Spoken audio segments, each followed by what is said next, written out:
Tonight, we're going to dive deep into every single Pokémon mystery. But before we begin tonight's journey into Pokémon lore, I want to welcome back those of you who have made stellar sleep a part of your nightly routine. We're starting something new to celebrate your commitment to rest, the sleep streak.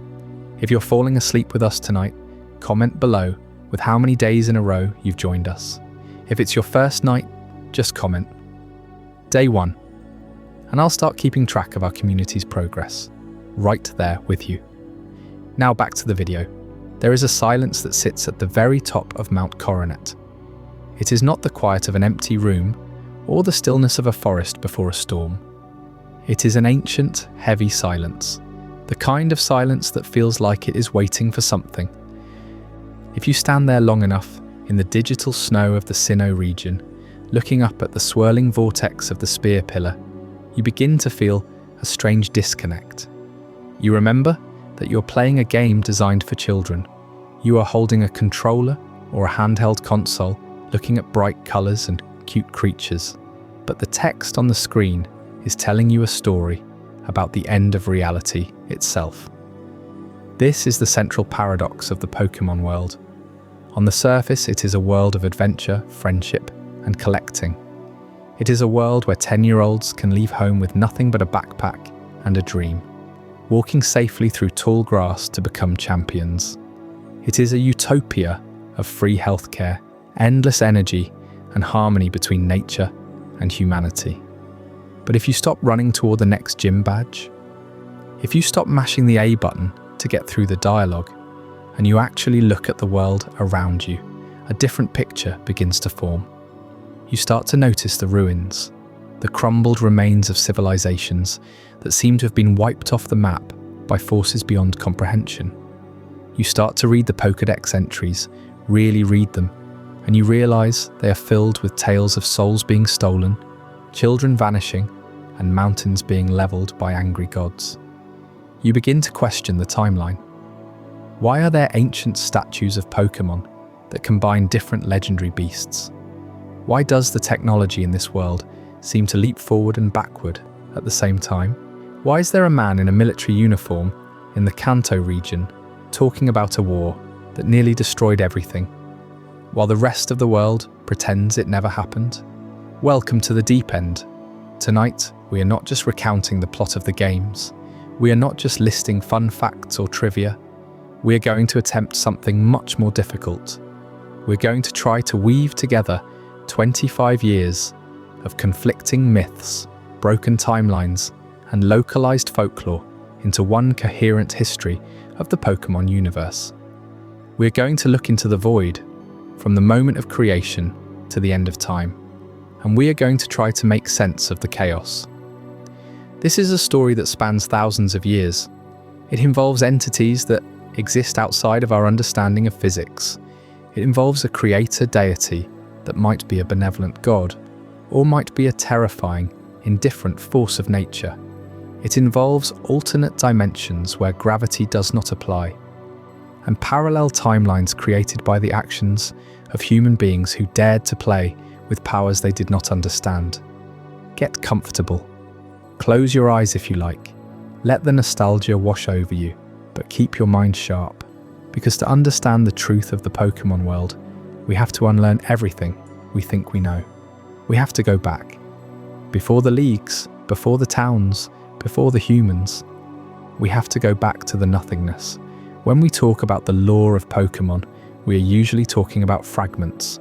A library book in Canalave City, a cryptic conversation with a grandmother in Draconid Village, a crumbling mural in the Galar region.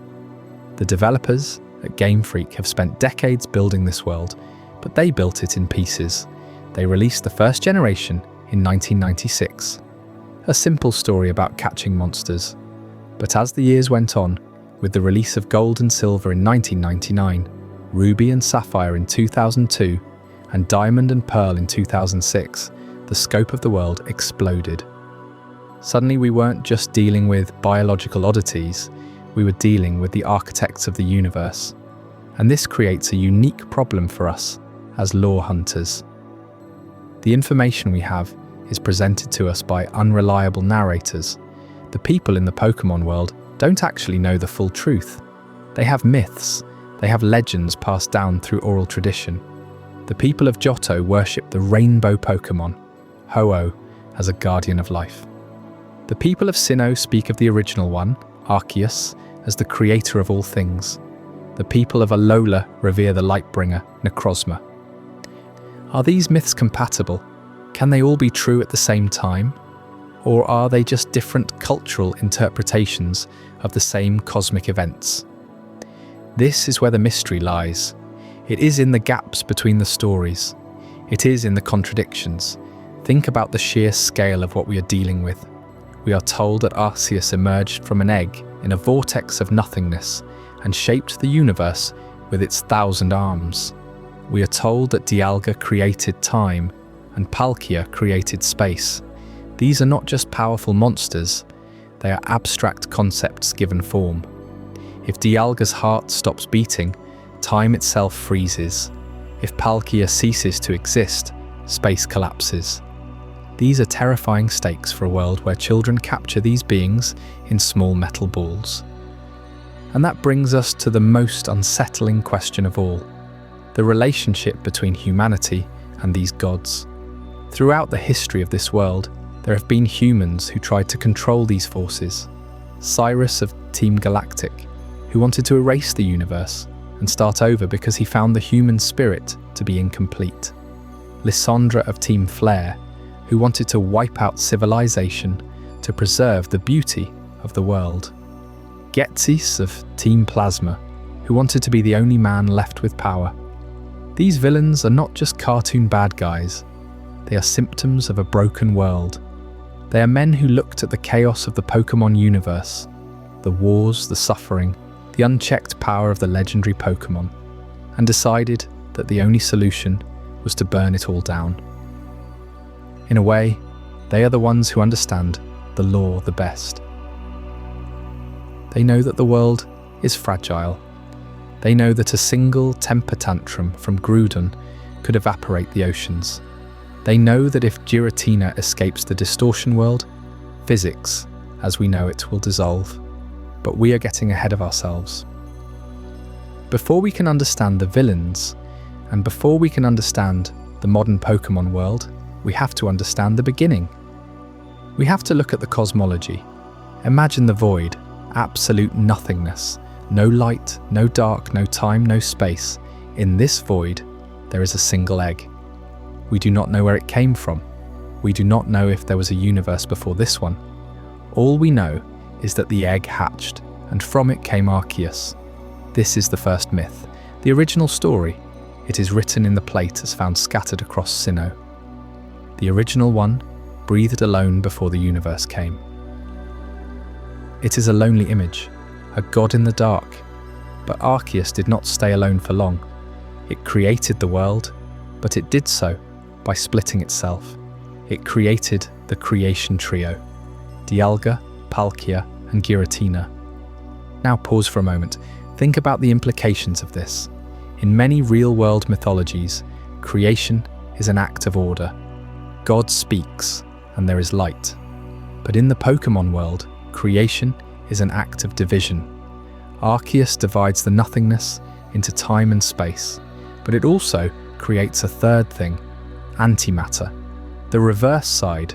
Giratina is often seen as the devil figure in Pokémon lore, the renegade who was banished for its violence. But is that the whole truth? Or is Giratina a necessary part of the equation? You cannot have matter without antimatter. You cannot have a front side without a back side. The distortion world, where Giratina dwells, is described as being on the reverse side of our world. It is a place where gravity is broken, where the landscape twists and turns in impossible geometries. It is not a hell exactly, it is a balance. It is the counterweight that keeps reality from tipping over. This is the kind of detail that keeps me up at night. The idea that the normal world we explore in the games is just a thin layer of stability floating on top of a chaotic, swirling abyss. And every time a trainer uses a move like Shadow Force, or every time a scientist tries to open a portal, They are poking holes in that layer. As we move away from the creation myths and down toward the planet itself, the mysteries only deepen. The rise of the weather trio in Hoenn, Kyogre, Groudon and Rayquaza. These beings represent the primal forces of the planet, the sea, the land and the sky. Their conflict is what shaped the continents. It was a violent, catastrophic era. The primal reversion forms in Omega Ruby and Alpha Sapphire give us a glimpse of what they looked like back then. They were overflowing with natural energy, titans of destruction that made the world uninhabitable. So how did life survive? How did humans ever evolve in a world dominated by kaiju-sized monsters that can summon droughts and floods just by waking up? This brings us to the mystery of the ancient civilizations. Who were the first humans? Their remnants everywhere. The ruins of Alph in Johto, the Celestian ruins in Sinnoh, the abyssal ruins in Unova. These were people who lived alongside these terrifying creatures. They worshipped them. They built temples to them, and they developed a writing system, the Unown. The Unown are one of the strangest puzzles in the franchise. Are they Pokémon? Are they letters? Or are they the source code of the universe? In the film, them creating illusions, altering reality, responding to the thoughts and dreams of a human child. They seem to be connected to Arceus itself. Some theories suggest that the Unown are the 1,000 arms that Arceus used to shape the universe. Not literal arms, but the building blocks of reality. If the Unown are the code, then the ancient humans were the programmers. They knew how to communicate with these forces. They built the Regigolems, Regirock, Regitse, Registeel, and sealed them away. Why? Were they weapons? Were they protectors? Or were they prisons for something even worse? The Braille messages left in the sealed chamber tell us that the ancients feared the power they had created.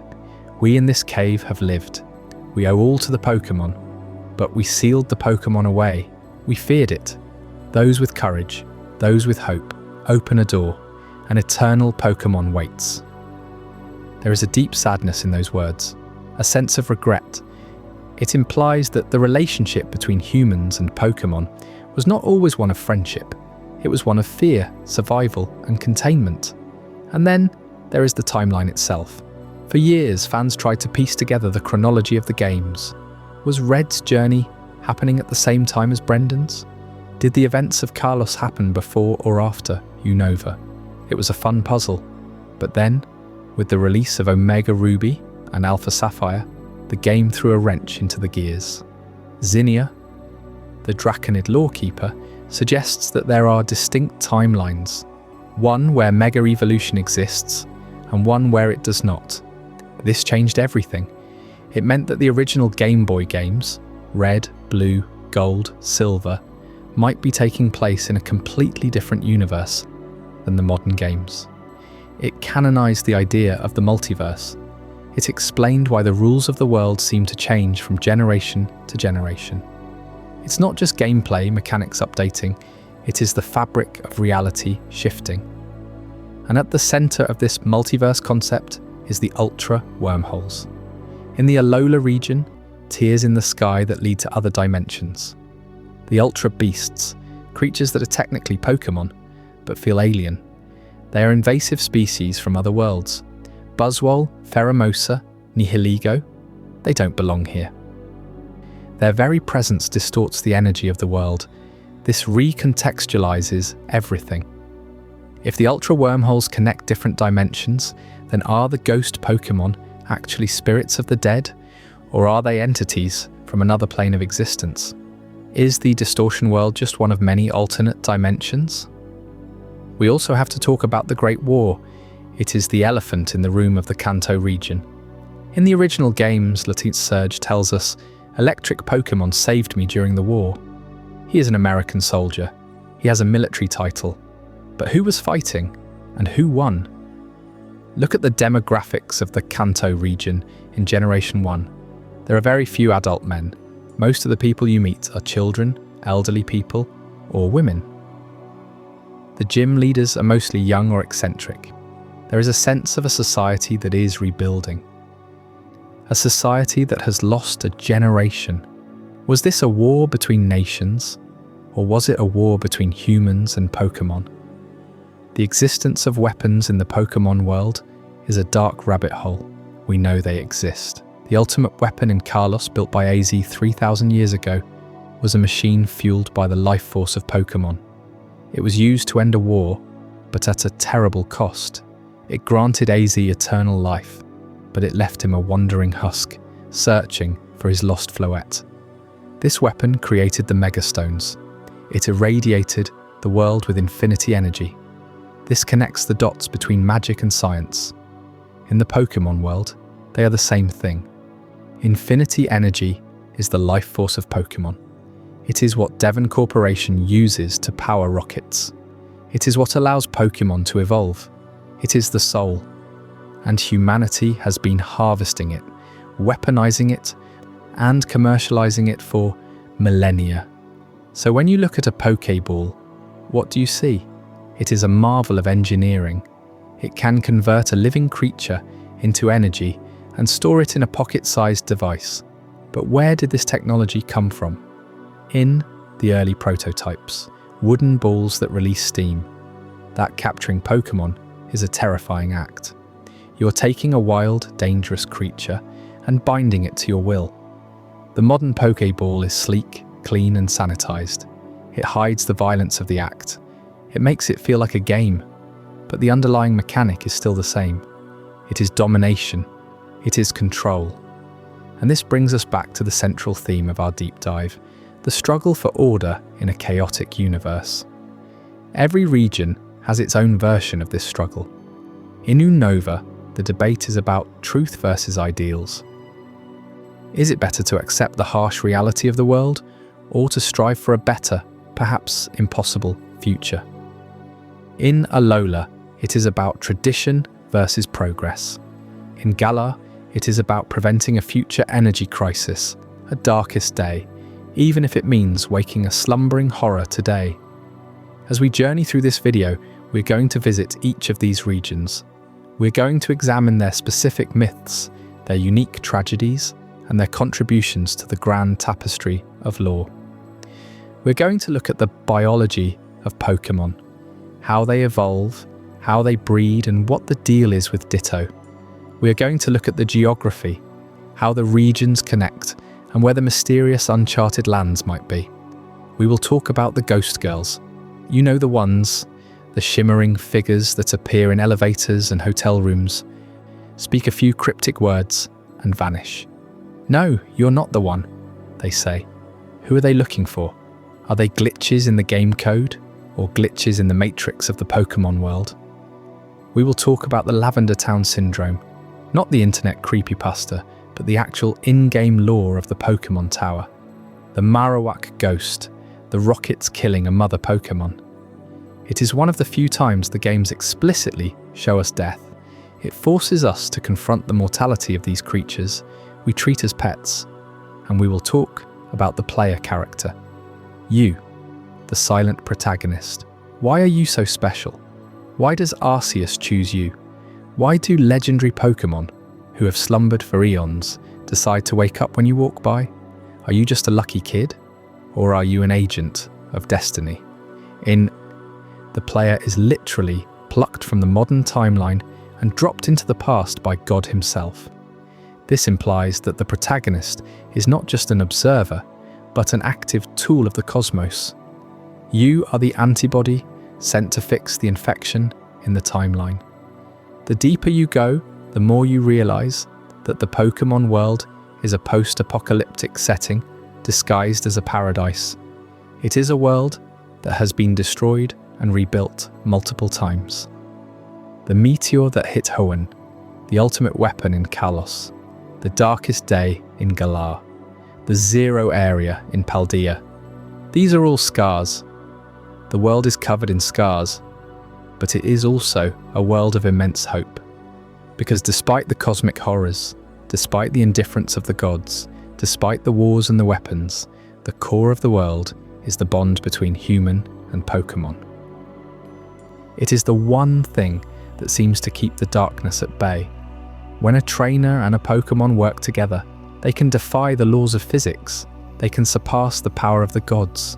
This is the infinity energy that the scientists try to synthesize, but can never quite replicate. It is the power of friendship. Yes, but in a literal, tangible way. It is a resonant frequency that stabilizes the universe. So tonight, we're going to explore that resonance. We're going to map the scars. We're going to read the forbidden books. We're going to try to understand the mind of Arceus. We will start at the beginning, with the creation myths. We will move through the timeline of ancient history, the era of kings and wars. We will examine the modern era, the rise of technology and the villainous teams. And finally, we will look at the future, the paradoxes of time travel and the ultimate fates of the Pokémon world. It is going to be a long journey. The road is winding and the fog is thick. But we have a map. We have the pieces of the puzzle. Now all we have to do is put them together. Take a deep breath. Let go of the stress of your day. Let the real world fade away for a while. We are going to a place where dreams and reality merge. A place of wonder, a place of danger, a place of mystery. Let's begin with the void. Imagine a space with no stars, no sound, no direction, just a swirling, chaotic potential. This is the universe before the universe. It is hard for the human mind to comprehend true nothingness. We always imagine a black room, but even a black room has space. This was less than that. And then a vibration, a hum, the first sound from the vortex. An egg appears. It is not laid by any creature. It simply manifests. It is the seed of reality. It shimmers with a light that is not quite light, shifting between colours that don't have names yet.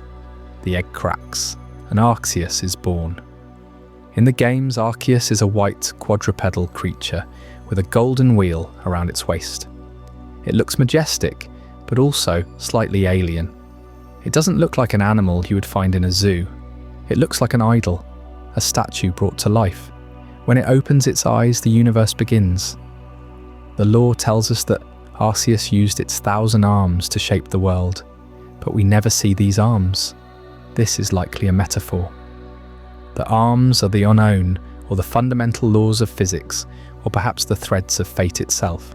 Arceus moves, and reality follows. But a creator needs a canvas, and so the first division occurs. Arceus creates two beings to govern the fundamental structure of existence, Dialga and Palkia. Dialga is a creature of steel and dragonfire. It is blue, covered in armour, with a fan-like structure on its back that looks like the hands of a clock. When Dialga is born, time begins to flow. Before this moment, there was no before or after. There was only now. But with Dialga's first breath, the river of time starts to run. Seconds turn into minutes, minutes into hours. History becomes possible. Palkia is a creature of water and dragon power. It is pink and white with pearl-like gems on its shoulders. It governs space. It creates the dimensions. It creates the here and the there. Without Palkia, everything would exist at the same single point. Palkia expands the universe, blowing it up like a balloon, creating the vast distances between stars and galaxies. These two are the matter and the motion of the universe. They are the Sinnoh region's most revered deities. The clan leaders in Adaman and Irida worship them as Almighty Sinnoh. But they misunderstand them. They think Almighty Sinnoh is a single being. They fight over whether it rules time or space, not realizing that it is a duality. You cannot have one without the other. But there was a third. Giratina. Giratina is the shadow. It is a ghost and dragon type. While Dialga and Palkia are solid, imposing figures, Giratina is spectral. It has 6 legs, black wings with red spikes, and a face that looks like a golden mask. The myths say that Giratina was banished for its violence, but what kind of violence? Was it attacking its siblings? Or was its very nature destructive to the fragile new universe? If Dialga is the clock and Palkia is the room the clock sits in, Giratina is the space under the floorboards. It was sent to the distortion world, a parallel dimension where the rules are wrong. When we enter the distortion world, waterfalls flowing up. We jump between floating islands. It is a place of absolute surrealism. But here is the twist. Giratina is not evil, it is a guardian. From its dimension, it watches our world. It protects the balance between time and space. If the real world is threatened, Giratina appears to drag the threat into the shadows. It is the antibody of the universe. The violence it was banished for might have been a necessary cruelty, a willingness to destroy in order to save. This trio, Dialga, Palkia, Giratina, forms the foundation of the Pokémon cosmology. They are the creation trio, but they are not the only ancient powers. As the universe cooled and the planets formed, new gods arose. On the planet that would eventually become the Pokémon world, the surface was a chaotic mess of magma and storms. The land was shifting. The oceans were boiling. Out of this primal chaos, two titans emerged, Groudon and Kyogre. Groudon, the avatar of the land, a massive dinosaur-like creature made of red armor that looks like hardened tectonic plates. Its blood is magma. Everywhere it walks, land is created. Oceans evaporate. The sun burns hotter. It represents the solid, the dry, the unyielding earth. Kyogre, the avatar of the sea, a whale-like leviathan, blue and sleek, with markings that glow with bioluminescence. It summons storms that never end. It raises the sea levels, drowning the land, expanding the domain of the water. These two are locked in an eternal struggle, land versus sea, expansion versus submersion. Their battle is what shaped the geography of the Pokémon world. It was a war of climate. If one won, life as we know it would cease to exist.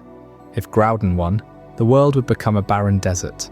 If Kyogre won, the world would become a lifeless ocean. The ancient people of Hoenn watched this battle in terror. They saw the sky turn red and the seas turn black. They thought the world was ending, and it would have ended if not for the third member of this trio, Rayquaza. Rayquaza is the master of the sky, a serpent dragon that lives in the ozone layer. It feeds on meteoroids and water particles. It is the guardian of the atmosphere. When Groudon and Kyogre clash, Rayquaza descends from the heavens.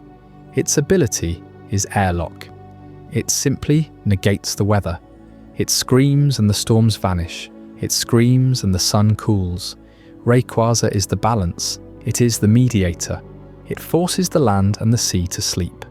This dynamic, two opposing forces and a third balancer, is a recurring theme in Pokémon mythology. It again and again. Truth and ideals balanced by the emptiness of Curem. Life and death balanced by the Order of Sigard. It suggests that the Pokémon universe is built on conflict but survives on balance. It is a dialectic. Thesis, antithesis, synthesis. But these are just the gods of the physical world. What about the gods of the mind? What about the gods of emotion? In the Sinnoh region, there are 3 lakes: Lake Verity, Lake Valor, and Lake Acuity. In these lakes slumber 3 small, fairy-like Pokémon: Uxie, Mesprit, and Azelf, the Lake Guardians. They are not physically imposing. They look like small sprites, but their power is terrifying. Arceus created them to give spirit to the living beings of the world. Uxie gave the world knowledge, the ability to solve problems, to remember, to learn. But it is said that if you look into Uxie's eyes, your memory will be wiped clean. You will forget who you are. Knowledge is a gift, but it is also a burden. Mesprit gave the world emotion, the ability to feel joy, sorrow, anger, and love. But the myth says that if you touch Mesprit, you will lose your emotions forever. You will become a hollow shell. To feel is to be vulnerable. Azelf gave the world willpower, the determination to act, to push forward, to achieve goals. But if you harm Azelf, you will lose all willpower. You will become catatonic, unable to make even the simplest decision. These three, knowledge, emotion, willpower, are the components of the human soul and the Pokémon soul. They are what separate a living being from a machine. It is significant that Arceus created these three, time and space, but the world was fully populated. The spirit had to exist before civilization could rise. So we have the stage set. We have a universe with time and space. We have a planet with land, sea and sky. We have living beings with minds and hearts. But something is missing. History. The time between the creation of the world and the start of the games is a massive blank spot, filled with scattered ruins and vague legends. We call this the Ancient Era. It was a time when Pokémon were not called Pokémon. They were called magical creatures or thunder beasts. There were no Pokeballs. Humans lived in fear of the wild. They built settlements with high walls. They worshipped the powerful creatures as deities, offering tributes to keep them appeased. In the Johto region, 2 towers were built in Ecruteak City, the Brass Tower and the Bell Tower. They were monuments to the friendship between humans and Pokémon. The silvery Lugia roosted on the Brass Tower, and the rainbow-coloured Ho-Oh roosted on the Bell Tower. It was a golden age of harmony, but humanity, as it often does, ruined it. About 150 years before the games begin, a fire broke out in the Brass Tower. We don't know how it started. Was it an accident? Was it lightning? Or was it arson? Some theories suggest that humans, greedy for the power of the birds, tried to capture them, sparking the conflict. The tower burned for 3 days and 3 nights. Lugia fled to the Whirl Islands, hiding in the deep sea caves, turning its back on humanity. But inside the burning tower, 3 nameless Pokémon were trapped. They perished in the flames. This is a pivotal moment in the lore. Ho-Oh, seeing the tragedy, descended from the sky. It breathed life into the charred remains of the 3 Pokémon. They were reborn. The lightning that struck the tower became Raikou. The fire that burned the tower became Entei. The rain that extinguished the fire became Suicune. They were resurrected with great power, but they were also feared. The people of Ecruteak, seeing these zombie-like beasts rise from the ashes, threw stones at them. They drove them away. The 3 beasts ran across the land. Distrustful of humans, waiting for a trainer with a pure heart to redeem humanity, Ho-Oh flew away, vowing never to return until the hearts of Pokémon and humans were one again. This story captures the tragedy of the Pokémon world perfectly. It is a cycle of destruction, rebirth, and misunderstanding. And this is just one region. Across the ocean, in the Galar region, a different catastrophe was unfolding. The darkest day. 3,000 years ago, a meteor fell, but it wasn't a rock, it was a skeletal dragon, Eternatus. Eternatus is an extraterrestrial Pokémon, a cosmic horror. It absorbs energy from the land. When it tried to absorb the energy of Galar, it caused the Pokémon of the region to Dynamax involuntarily. They grew to the size of buildings, rampaging through the towns. The sky turned purple, a red storm covered the land. It took the combined power of 2 heroes, wielding a sword and a shield, and the legendary wolves Zacian and Zamazenta to stop it. They didn't kill Eternatus, they couldn't. They just put it to sleep. They buried it deep underground, where it began to leak its energy into the soil. That energy is what allows Dynamaxing in the games today. Every time a trainer in Galar makes their Pokémon giant for a stadium match, they're tapping into the leaking radiation of a sleeping alien god. Do you see the pattern? The modern world of Pokémon is built on the graveyards of the past. The gyms, the contests, the happy adventures, they are all taking place on top of sealed-away horrors. The lore of Pokémon is a story of containment. It is about how humanity has learned to live on the edge of the volcano. We capture the monsters. We befriend them. We use their power to run our power plants and build our cities, but we never truly control them. We just manage the risk. Tonight, we are going to open the containment units. We are going to look at the things we are not supposed to see. We will examine the Reggie golems and the sealed chamber. Why did the ancients use Braille? Why did they hide them so well? We will look at the mysteries of the Unova region, the two brothers who founded the region and the dragon that split into Reshiram and Zekrom. What was the original dragon? What did it look like? We will dive into the science of Mewtwo, the journal entries in the Cinnabar mansion. Mew gave birth. We named the newborn Mewtwo. The ethical horror of genetic engineering. And we will look at the ultimate mystery, the future. In The Paradox Pokémon, Iron Treads, Iron Valiant. Creatures from a future where everything is chrome and digital. Is this the inevitable fate of Pokémon? To become machines? To lose their organic nature? Or is the future not set in stone? The questions are endless, but the answers are there if you know where to look. So settle in. The fire is crackling. The library is open. The ghosts of the past are waiting to speak. This is the complete history of the Pokémon universe. In the heart of Hisui, atop the jagged crown of Mount Coronet, the night sky hangs like a perfect dome. Stars prick through the black, steady and eternal. You spray repel into the chill air, its sharp chemical tang cutting the crisp mountain wind.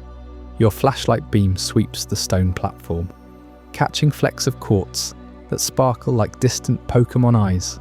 Everything feels right, familiar, safe. Then the stars stutter. One winks out, then another, as if erased by an unseen hand. In the sudden gap, a faint curve lingers, smooth, egg-shaped, not rock, not cloud, something older. The repel mist curls inward, defying the breeze, pooling at your feet like it fears to drift. Unknown glyphs flicker at the edge of your vision, half-formed letters spelling no word you know. And the silence, it presses, not empty, hungry. Is this the birthplace of a benevolent god, or the first crack in a void that still hungers for us all? Arceus, the original one. Pokédex entry from Diamond and Pearl calls it the being that shaped the universe using its 1,000 arms. Legends Arceus, released in 2022, summons you across time to Hisui, the ancient cradle of Sinnoh. Canalave Library scrolls whisper of an egg, born from chaos. Before time. Before space, no light, no matter, just nothingness, absolute void. Then it appeared, emerged. Why an egg? Why not fire or light, or a roar that split the dark? Sinnoh myths say Arceus wept plates of creation from its body. Dialga for time, Palkia for space, Giratina for the distortion beyond. But Platinum's distortion world shows gravity twisted, rivers flowing upward, rules broken, Giratina banished for violence. Was it rage against its maker? Or punishment for glimpsing truths too vast? Those 1,000 arms, not literal limbs, Pokédex hints at them, weaving reality's threads. Enter the unknown. 92 forms from gold and silver onward. Letters that twist gyms into labyrinths. Ruins of Alfheim with their presence. Theories tie them direct to Arceus, extensions of its will. Fabric of existence itself. In Legends Arceus, they swarm Hisui's skies during crises. Not random, purposeful. What if the arms are these glyphs, alive, watching, spelling fates we cannot read? Regional histories clash here. Johto's Ho-Oh resurrects beasts from our ash in Brass Tower's fire, 150 years before gold and silver.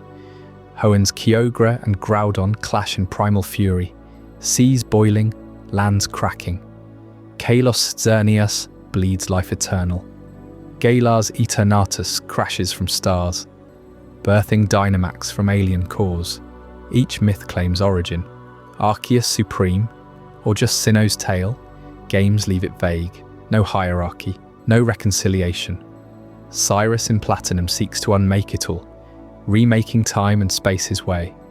Did others try before? Echoes of failed universes in the distortion world? You remember the climb. Game Boy Color screen, glowing faint in your darkened room. Batteries low. That anxious flicker threatening blackout. Damp limestone scent imagined through pixels. Your pack heavy with potions and pokeballs. Every step up Mount Coronet echoing in headphones. Rappel deployed, wild Geodude scattering. Heart quickens near the summit. Spear pillar looms. Ruins worn smooth by winds older than trainers. You press on. Pokédex beeping identifications. Its voice tinny, strained. Night falls in-game. Stars rendered as simple dots. But pause there. Listen. No music track overrides the engine hum. Just your breath, the weight of solitude.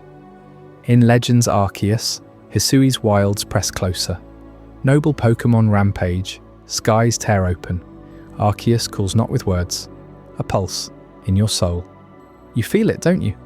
That tug. Like the egg's shadow brushing your neck. Unown drift past your camp at dusk, their eyes blank voids. You catch one. It stares back, not hostile, curious, hungry. Battery dies mid-battle once, screen black, restart. But the unease lingers. What if that pulse wasn't code? What if Arceus felt you watching? Rational thought steps in. The egg? Metaphor. Ancient Hisuians, pre-literate, explain Big Bang with what they know. Birth from shell. 1,000 arms, hyperbole for creation's complexity. Unknown? Psychic types drawn to ruins by magnetic fields, like real-world cave scripts. Distortion world? Game mechanic for Platinum's boss rush? Gravity flips coded via vector math. 1/256 chance glitches, echoing Gen 1's critical hits. Cyrus fails because plot demands it. Regional gods? Localized legends? Evolved from folklore? No canon conflict intended? Pokémon world timeline? Pieced from Bulbapedia? Slots Legends Arceus first? Then Kanto's red and blue in the late 1800s internally. Gold and silver following. All fits, neat, scientific. But wait, Legends Arceus shows the egg direct, not myth. Volo recites it from scrolls, eyes wild. Arceus descends, plates shimmering, but its form blurs at edges, incomplete. And the player captures it. Hall of Fame logs one Arceus, boxed, leveled, traded. What if that's not the whole? Pokédex says, a fragment descends to aid worlds in crisis.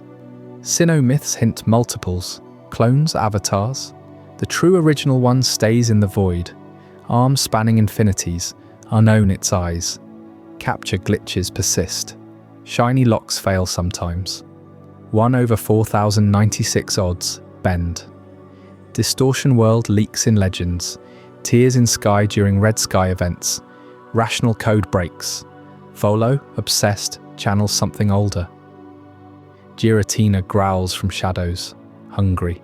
Not for Pokeballs, for release. This pulls us to the core dread. Benevolent deity or cosmic indifference. Arceus creates, yes, but banishes Giratina for violence mirroring its own primal fury. Hisui myths paint it protector, summoning heroes. Yet Legends ends with it vanishing. Task done. No farewell. Players grind for plates, summon it like a tool. Does it care, or are we ants on its shell? The void birthed the egg unasked. No mercy there, no morality, just emergence. What if Arceus reflects that? Beyond good, beyond evil, shaping universes as whim. Our trainers, mere echoes in its game. Capture the fragment, pat yourself on back. But the whole watches. 1,000 arms flex. Unown spell your end in unseen ink. Egg cracks wider next time, and we sleep, unaware in the world it wove. What holds this fragile weave together? That question leads straight to Chapter 2, the architecture of reality, where the plates, the distortions, the very laws we take for granted start to fracture. Stay with me. The dive deepens, from the peak of Mount Coronet, where Arceus first shattered the void, Two pulses emerge. One bends time into fragile threads, the other stretches space into endless voids. Dialga, Palkia. Born not from gentle light, but from the raw chaos of creation itself. You spray repel as you climb higher. The mist clings to your skin like forgotten breath. Your flashlight beam cuts through the dark. Steady at first, then it flickers. Not from a dying battery, from shadows that twist wrong, pulling inward like wounds in the air. Footsteps echo twice, once from your boots, once from nowhere. The wind carries whispers of gears grinding, far too mechanical for this ancient stone. And the stars above? They pulse out of sync with your heartbeat. Is this just the myth of the spear pillar, a sacred tale from Sinnoh's elders? Or the first crack where time and space bleed into your world, hungry for stability? The myths are clear, etched in the stone tablets of the Canalave library. Arceus, fresh from the egg of nothingness, births Dialga to command time. Its body is a diamond heart, ticking eternal seconds into order. Palkia follows, pearl-scaled master of space, folding dimensions like paper. Together, they tame the infant universe. Chaos swirls no more. Planets solidify, stars ignite in sequence. Sinnoh's lore calls it stabilization, a grand architecture laid in an instant. Pokédex entries log it as biology fact. Dialga's roar accelerates decay. Palkia's breath rends portals. But dig deeper into the games. Diamond and Pearl, released in 2006 in Japan, 2007 in the West. Platinum refines it in 2008. Forgotten mechanics whisper truths. Time flows in hidden cycles. 1-2-5-6 chance of critical hits in battle, echoing Dialga's fractured rhythm. Space glitches in overworld warps, pixels shearing like torn fabric. Geology backs it. Mount Coronet bisects Sinnoh, its peak the spear pillar, a basalt spire thrusting from Hisui's ancient floods. Legends, Arceus confirms it. Hisui Proto-Sinnoh, 2022 on Switch. Ruins there pulse with spatial rifts, fossilized echoes of Palkia's birth throes. You feel it first in your hands. The Pokeball grows heavy. Like it remembers infinite distances. Damp limestone scent fills your nostrils as you near the pillar. Your bag sags, Pokédex battery at 12%, screen glitching with unlogged data. You remember the Game Boy Color's green glow. Thumb sore on the D-pad, climbing this digital mountain at midnight. Heart racing not from battles, but from the way the music warped, notes stretching like elastic. Low repel timer beeps. Shadows pool unnaturally at your feet. You press on, wind whipping your hood, tasting salt from unseen seas. Up there, the air thins, pressure dropping like an ascent to another world. Your shadow splits, one trailing behind, one leaping ahead. Trainer logs from Hisui survivors describe it. Time skips, a second lost, then relived in reverse. Your fingers numb, not from cold, but from the pull, space folding around you. You glance back, path vanished. Forward, the pillar looms, veins of light throbbing like arteries. Now the rational mind steps in. Spear pillar?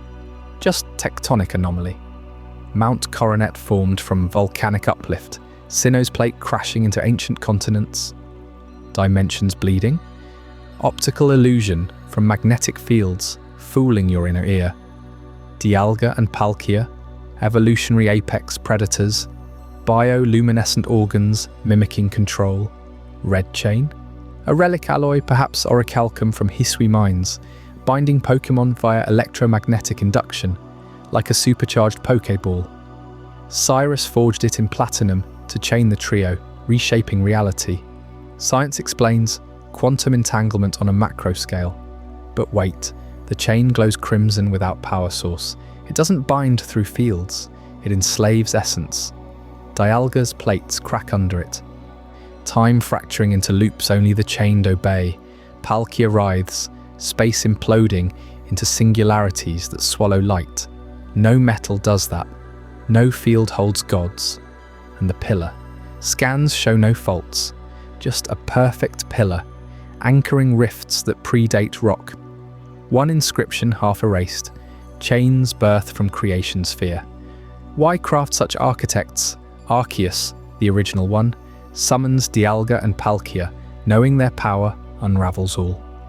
Time unchecked devours history. Space unbound scatters worlds to void.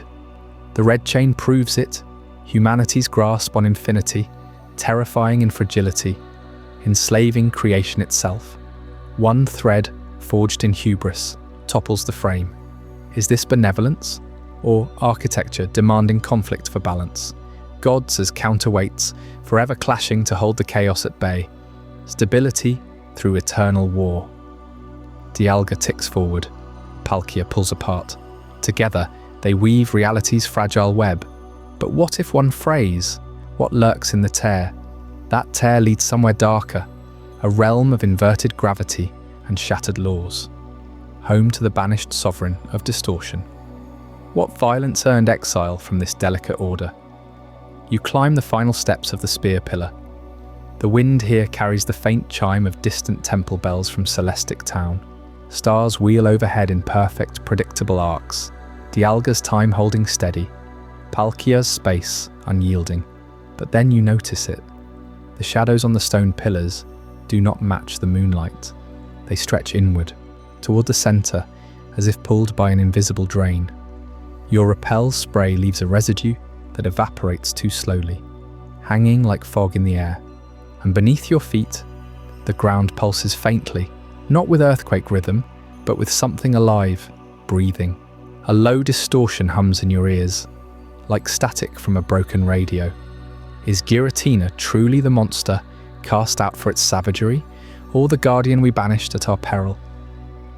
In the myths etched into the walls of the Canelav library, Giratina emerges as the third-born of Arceus' will. Dialga forged time into a relentless arrow.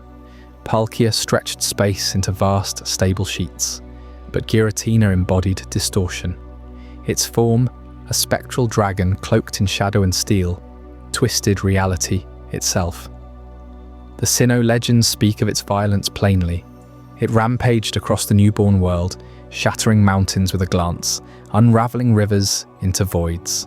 Arceus, in response, hurled it into exile, the distortion world, a realm on the reverse side of our own. Pokémon Platinum introduced this place in 2009, a labyrinth of floating platforms and inverted gravity. Pokédex entry number 493 describes Giratina as the ruler there, its cry a harbinger of upheaval. Yet geology whispers more. Sinnoh's mountains, like Coronet, bear scars of primordial rifts, fault lines that defy plate tectonics, as if space was punched through before continents settled. Biologically, Giratina's altered former shifts from ghostly wisps to armoured bulk, suggesting adaptation to antimatter pressures. No ordinary prison could hold such a force. What if the distortion world serves not as punishment, but as counterweight, an antimatter stabilizer, mirroring our matter realm to prevent total collapse? You remember that moment in Platinum? Your Game Boy screen flickers as Cynthia warns you. The air in your room grows thick, the fan's hum syncing with the game's warped soundtrack. You step through the portal at the pillar's peak. Suddenly the world flips, platforms hang upside down, yet you walk them as if righted. Levitate lets your Pokémon glide, but without it, you plummet into nothingness. The smell hits first, even through the cartridge, imagined as ozone and wet iron. Your Pokéballs feel heavier in your virtual bag, as if gravity argues with itself. You slide across inverted slopes, heart racing from the low battery beep on your old DS. Enemies appear from nowhere, their attacks curving unnaturally. Giratina's roar shakes the speakers, a guttural tear in sound design. You fight it there, in that non-place, pixels warping like heat haze. But later, alone in your bed, replaying the save file, you wonder. Did the screen glitch, or did shadows linger a second too long after shutdown? That sensory pull, the way your thumbs ached from tension, It lingers like a half-remembered dream. You felt the fragility then, didn't you? The game's code straining against its own boundaries. Consider the physics. In our world, gravity pins us down. A constant 1G pulling toward Earth's core. The distortion world inverts this. Platforms defy up and down. Waterfalls flow upward into skies that are floors. It's reverse world, a mirror where left is right, forward backward. Scientists might call it a pocket dimension, warped by dark energy. Rational enough. Game mechanics enforce it with floating tiles and anti-gravity puzzles. You rotate the camera, and reality reorients. But here's the break. When Giratina bursts forth in Platinum's climax, the distortion bleeds into Sinnoh proper. Send it back, and echoes remain. Wild Pokémon flee the pillar for hours. Your trainer's shadow in the game's sprite distorts slightly on exit. Not a glitch, but residue. What rational model accounts for that? Antimatter annihilates matter on contact, yet here it coexists, stabilizing. Or does it hunger? The Afterlife whispers connect too. Ghosts in Pokémon lore haunt ruins, unbound by death. The distortion. World's pallid glow mirrors ghost-type realms, like the old chateau or Pokémon tower. Is it spirit plane adjacent? Souls drawn to its pull? Forever reversed? Giratina alone comprehends the material plane's razor edge. Dialga and Palkia build and bind, blind to the void beneath. But Giratina senses the warp, the constant threat of unraveling. Banish it, and what holds the seams? Sinnoh myths paint it villain, but philosophy probes deeper. Was its violence rebellion or warning? Arceus created Trio for balance, yet exiled the distorter. Moral weight crushes. If the distortion world falters, does our reality invert? Ghosts multiply? Time loops backward? You, trainer, stand at spear pillar, bag slung heavy with potions and dreams. The hum returns, fainter now. Giratina watches, not with rage but sorrow. It knows the egg from which Arceus hatched was fragile, a breath from non-existence. Exile it further, and the stabilizer snaps. Existential dread settles. We mythologize monsters to sleep soundly, but truth distorts the lullaby. This banished sovereign guards more than distortion. Its shadow falls across the primal forces that clashed before myths solidified. Up next, Chapter 4, the Primal Age of Titans, where seas boiled and lands shattered under deities unchained. What cataclysms birthed the legends we dare not revisit? The oceans of Hoenn crash against jagged cliffs that should not exist. You spray repel into the humid air of Route 104, the mist clinging to your skin like a warning. Waves lap rhythmically, but the rhythm falters, skips a beat every 7 seconds. Beneath the surface, bioluminescent fish dart in perfect formation, forming shapes that mimic fractured landmasses. The sand shifts underfoot, warm, pulsing faintly, as if alive. And then you notice the shells, ancient, oversized, etched with spiral cracks that glow red at dusk. Is this just the beauty of a tropical paradise, or the scarred aftermath of gods at war? With the distortion world sealed, the newborn planet cooled. Chaos gave way to cataclysm. Enter the Primal Age of Titans. Primal Grudge emerged first, a colossal beast of magma and stone. Its Pokédex entry calls it the personification of land itself, expanding the Earth's crust through sheer volcanic fury. Heat from its body vaporized water into steam continents wide. Then came Primal Kyogre, primordial sea incarnate. It summoned oceans from the void, drowning landmasses in torrents that carved basins miles deep. Their battles were not skirmishes. They were geological epochs compressed into days. Groudon raised mountains by slamming tectonic plates together. Kyogre eroded them with hyper-pressurized currents. Evidence lingers in Hoenn's terrain. Sotopolis City sits in a flooded caldera, its walls pockmarked by primal claw marks fossilized in basalt. The region itself is a crater 14 kilometers across, rimmed by the remnants of superheated vents. Rayquaza, the Sky Guardian, watched from the ozone layer. Without intervention, the planet would have shattered. Mega evolution, for Rayquaza, demands no stone. It absorbs atmospheric delta stream energy directly, a biological conduit. Scales thicken, wings elongate by absorbing ionized gases, fueling delta stream to part the combatants. This is not magic. It is hyper-evolved physiology, tuned to ozone depletion and pressure gradients. You remember the Game Boy screen flickering in your hands. 2002, Ruby cartridge warm from endless grinding. Diving into underwater caves off Dewford, the eerie blue glow of your Dive HM pressing against submarine silence. Heart pounding as seismic rumbles shook your sprite, Groudon's drought turning the sea to vapour. Kyogre's drizzle, flooding screens with pixelated rain. The weight of your backpack strap digging into your shoulder. Flashlight beam cutting through damp limestone tunnels, reeking of salt and sulphur. Low battery Pokédex beeping warnings about unstable terrain. You felt it then, the ground heaving like a living thing, surfacing in moss deep, gasping for air, waves crashing unnaturally high, carrying the faint roar of something immense beneath.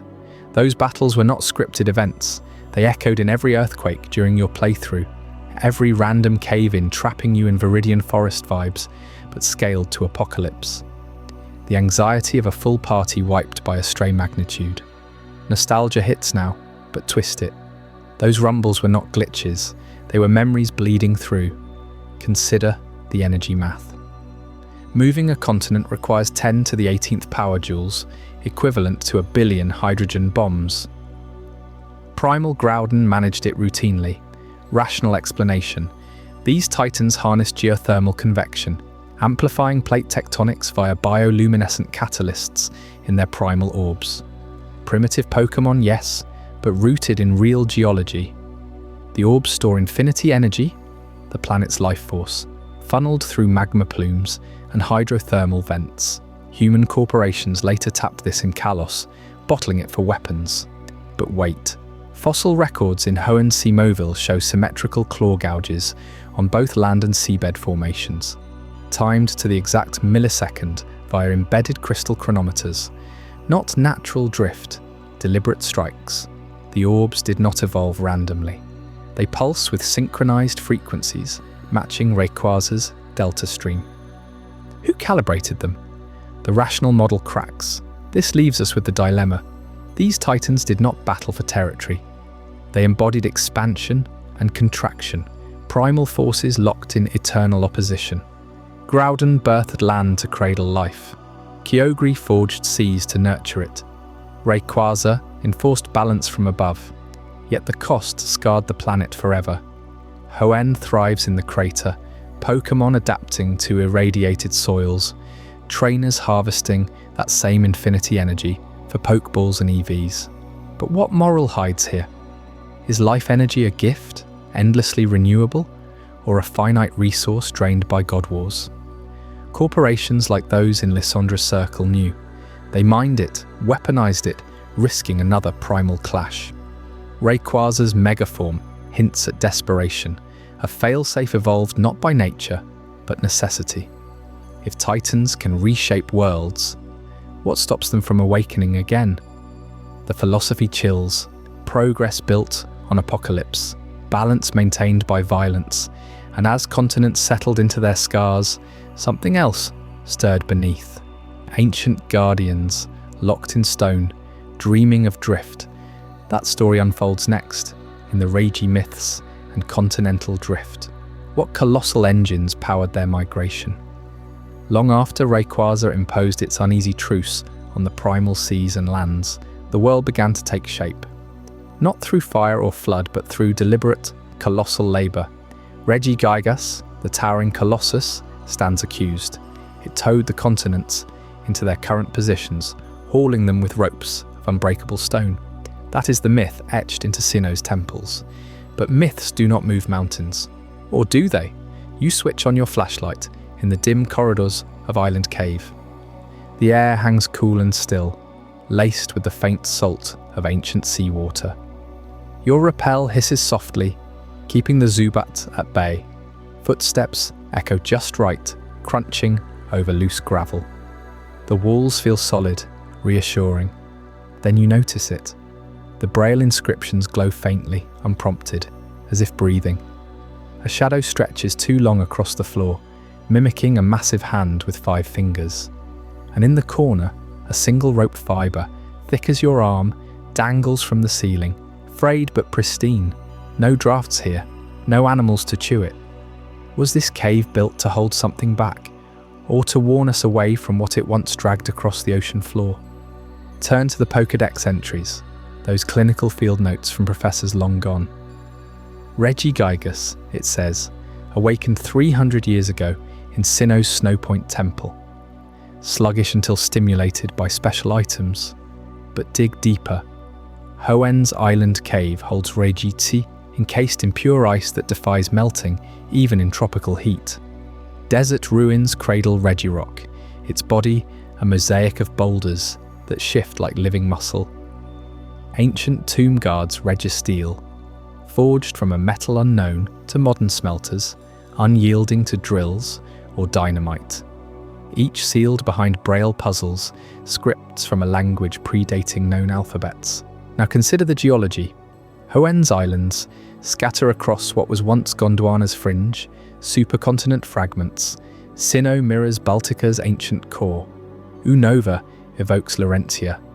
The Regi tombs align with Pangea's shattered plates, as if positioned to watch the seams. Regigigas' legend claims it carved these golems from clay, ice and meteoric iron, then lashed ropes to their limbs and pulled the drifting landmasses into place. Ropes that left scars in the seafloor, mapped today as mid-ocean ridges. Folklore or fossil record? The dates overlap. Continental drift theory posits these plates crawled at fingernail pace over millions of years. But Regigigas slumbered 3 centuries ago. What if the myth compresses epochs into a single frantic heave? You remember squeezing through that narrow passage in Hoenn, Game Boy screen flickering green under thumbs worn raw. The weight of your backpack tugs at your shoulders, packed with just enough potions and that one precious relic crown you found washed ashore. Damp limestone clings to your clothes, cool and gritty, smelling of deep earth and forgotten brine. Your heart thuds as you trace the Braille with trembling fingers. Decoding warnings of a power too vast to unleash. Click the dots just so, and the stone slab grinds open, exhaling dust that tastes like chalk and ozone. Inside, Regirock stirs, eyes igniting like magma vents. You toss your Pokeball, pulse racing, but for a split second you swear its rocky hide pulses with veins of magma echoing Groudon's rage.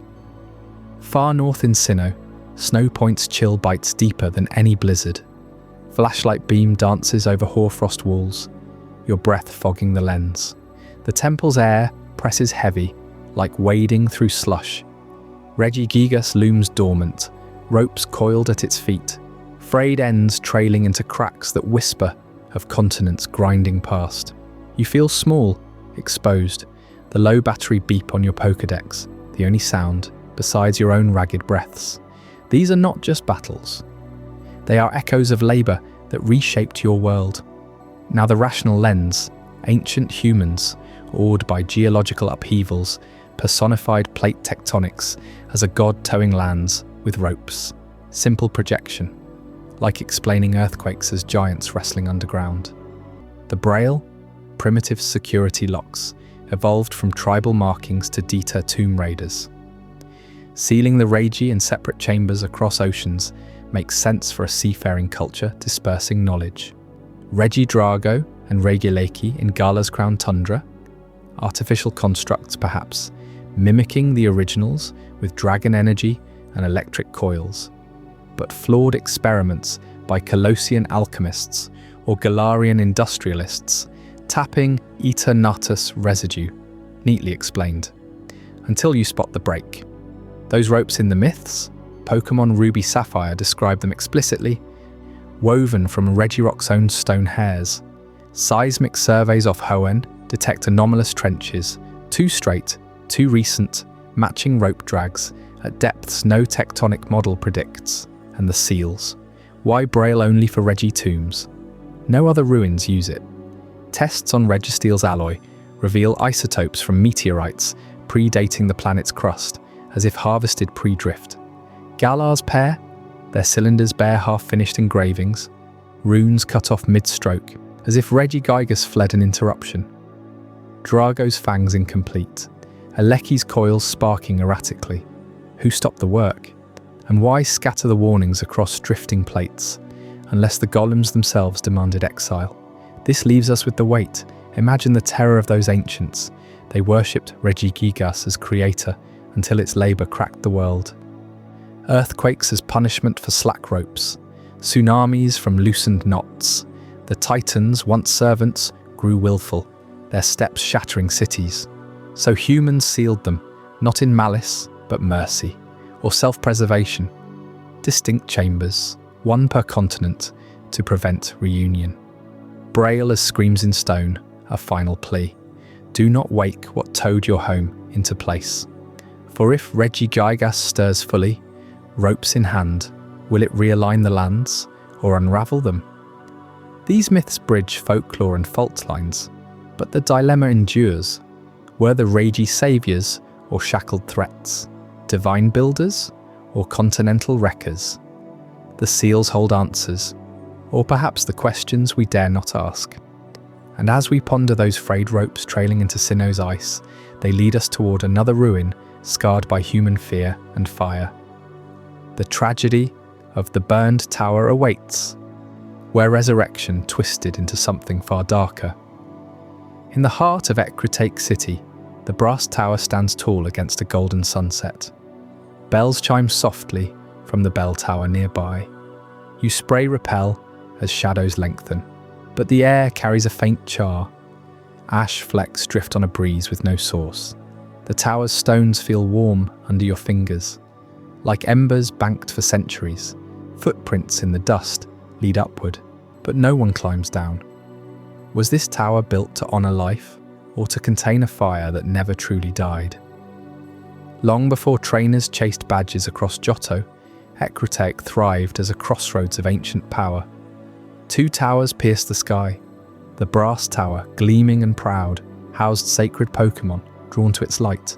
Then came the storm. Lightning cracked the heavens. Flames erupted inside. 3 nameless beasts perished in the inferno, their bodies reduced to ash amid crumbling beams. The structure charred black overnight. Renamed the burned tower, it became a scar on the city. Official law pins it on a natural bolt from above, but Pokédex entries whisper more. Raikou embodies lightning's fury, muscles crackling with static.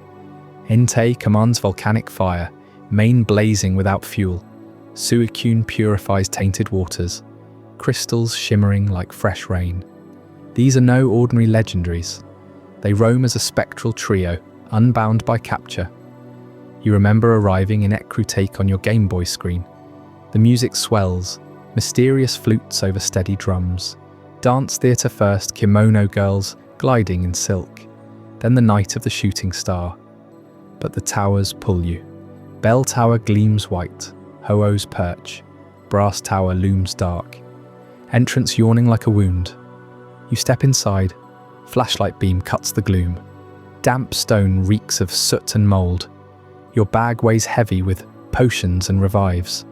Pokédex beeps low battery, screen flickering green. Sudowoodo blocks the path outside. But here, ghosts stir. Sudowoodo rustle. Misdreavus cackle from rafters. You battle, heart racing in the quiet room. HM surf needed to reach the top. Water splashes cold on your virtual shoes. Up there, the charred floor. Legend says the beasts fell right here. You feel it. A pull, like they're watching from the storm clouds massing outside. Ho-Oh descended that fateful night. Rainbow wings spanned the blaze. The guardian of skies and rebirth touched the ashes. Life surged back, twisted by tragedy. Raikou rose first, thunder in its veins. Entei next, flames eternal. Suicune last, mist cloaking its form. They embody the storm's wrath, lightning, fire, rain. But fans debate origins. Were these Pokémon Jolteon, Flareon, Vaporeon before? EVA evolutions twisted by death? Stats align eerily. Jolteon's speed matches Raikou's sprint. Flareon's fire mirrors Entei's roar. Vaporeon's bulk fits Suicune's grace. Brass Tower held an Eevee shrine, some say. Game sprites share electric auras, fiery glows, watery sheens. Yet canon names them nameless. No evolutions mentioned. Coincidence or deliberate veil? A rational eye sees lightning strike. Dry wood ignites. Pokémon trapped by panic. Ho-Oh arrives as Alpha, drawn by crisis. Resurrection via Phoenix myth. Biology rebooting cells with psychic energy. But wait, the ashes were complete. No DNA left, bones pulverized. Ho-Oh crafted them anew from elements, not revival. Creation, pure legendaries born from loss. No parent stock, no evolution chain. That breaks science. Pokédex calls them Towers Guardians, post-fire. If rational, why roam wild? Why flee capture eternally? Now the divide sharpens. Ho-Oh rules skies, rainbow bridge to afterlife. Life's champion, resurrection's flame. Lugia guards deep seas. Silver wings calming tempests. Storm's tamer, whirlpools held in check. Opposites locked in bell and brass. Sky versus abyss. Harmony through tension. But what if the fire tested that balance? Ho-Oh intervenes with Rebirth. Lugia absent, storms unchecked. Does one tower honour creation, the other destruction? Johto's myths split guardians like fractured continents, from Regigigus's ropes. Moral weight crushes. 3 lives lost, 3 newborn. Was it mercy or punishment eternal? Nameless to immortal wanderers, blessed or cursed to chase storms forever? This tower fire echoes deeper rifts in Pokémon's genesis, forces torn asunder, remade in fury. Up next, Chapter 7, the split of the original dragon. What cataclysm birthed the Sky Titans from one primal beast? Stay listening. The truth fractures further. The air in Unova's ancient ruins carries a faint crackle, like static before a storm. You spray repel as you descend into the relic castle's depths, flashlight beam cutting through dust motes that swirl unnaturally slow. Sand shifts underfoot, whispering against your boots, but the shadows here pull too thick, too still. A distant rumble echoes not from earth, but from something breathing in the walls. Your Pokédex beeps once, glitches, then falls silent. Is this just the wind through forgotten tombs, or the echo of a dragon's dying roar? Long before trainers chased badges across Unova's plains, 2 brothers rose to power. They were kings, visionaries, bound by blood and ambition. One pursued truth, unyielding facts carved in stone. The other chased ideals, dreams forged in fire. Together, they unearthed the original dragon, a beast of legend slumbering beneath the land. Pokédex entries call it the source of all Pokémon in Unova, a singular entity pulsing with raw creation. In black and white, their tale unfolds in murals faded by time, etched into Dragon Spiral Tower's heights. Picture the biology of that split. The original dragon wasn't mere flesh. It was a fusion of plasma and void, tales entwined like DNA helices unraveling. When the brothers clashed, their ideals fractured its core. Reshiram emerged, white flames blazing, turbine tail spinning truth's unquenchable light. Zekrom followed, black bolts crackling, red eyes glowing with ideal's defiant spark. What remained was Curem, an empty husk, frozen at absolute zero. Pokédex notes its grey scales, jagged like shattered ice, body incomplete, craving reunion. This wasn't magical division, it was fission, cellular trauma on a godly scale, energy conserved, but essence torn. You remember stepping into Unova for the first time. Game Boy, screen lighting your face in the dark. The grass rustles under your starter's paws as Nimbasa's lights flicker ahead. But deeper, in Victory Road's caverns, the air drops cold, your breath fogging the glass. You feel it then, the pull towards something hollow. Your team huddles close, Dragonite's wings twitching at shadows that shouldn't move. The weight of your bag presses heavier, Pokeballs humming faint vibrations. You scan Curem's silhouette in the Pokédex, battery draining fast, words blurring. It generates a fearsome aura from its electricity-generating turbines. But the screen cracks static, and for a split second, you swear you see 3 heads overlapping in the glow. Geologically, Unova mirrors this wound.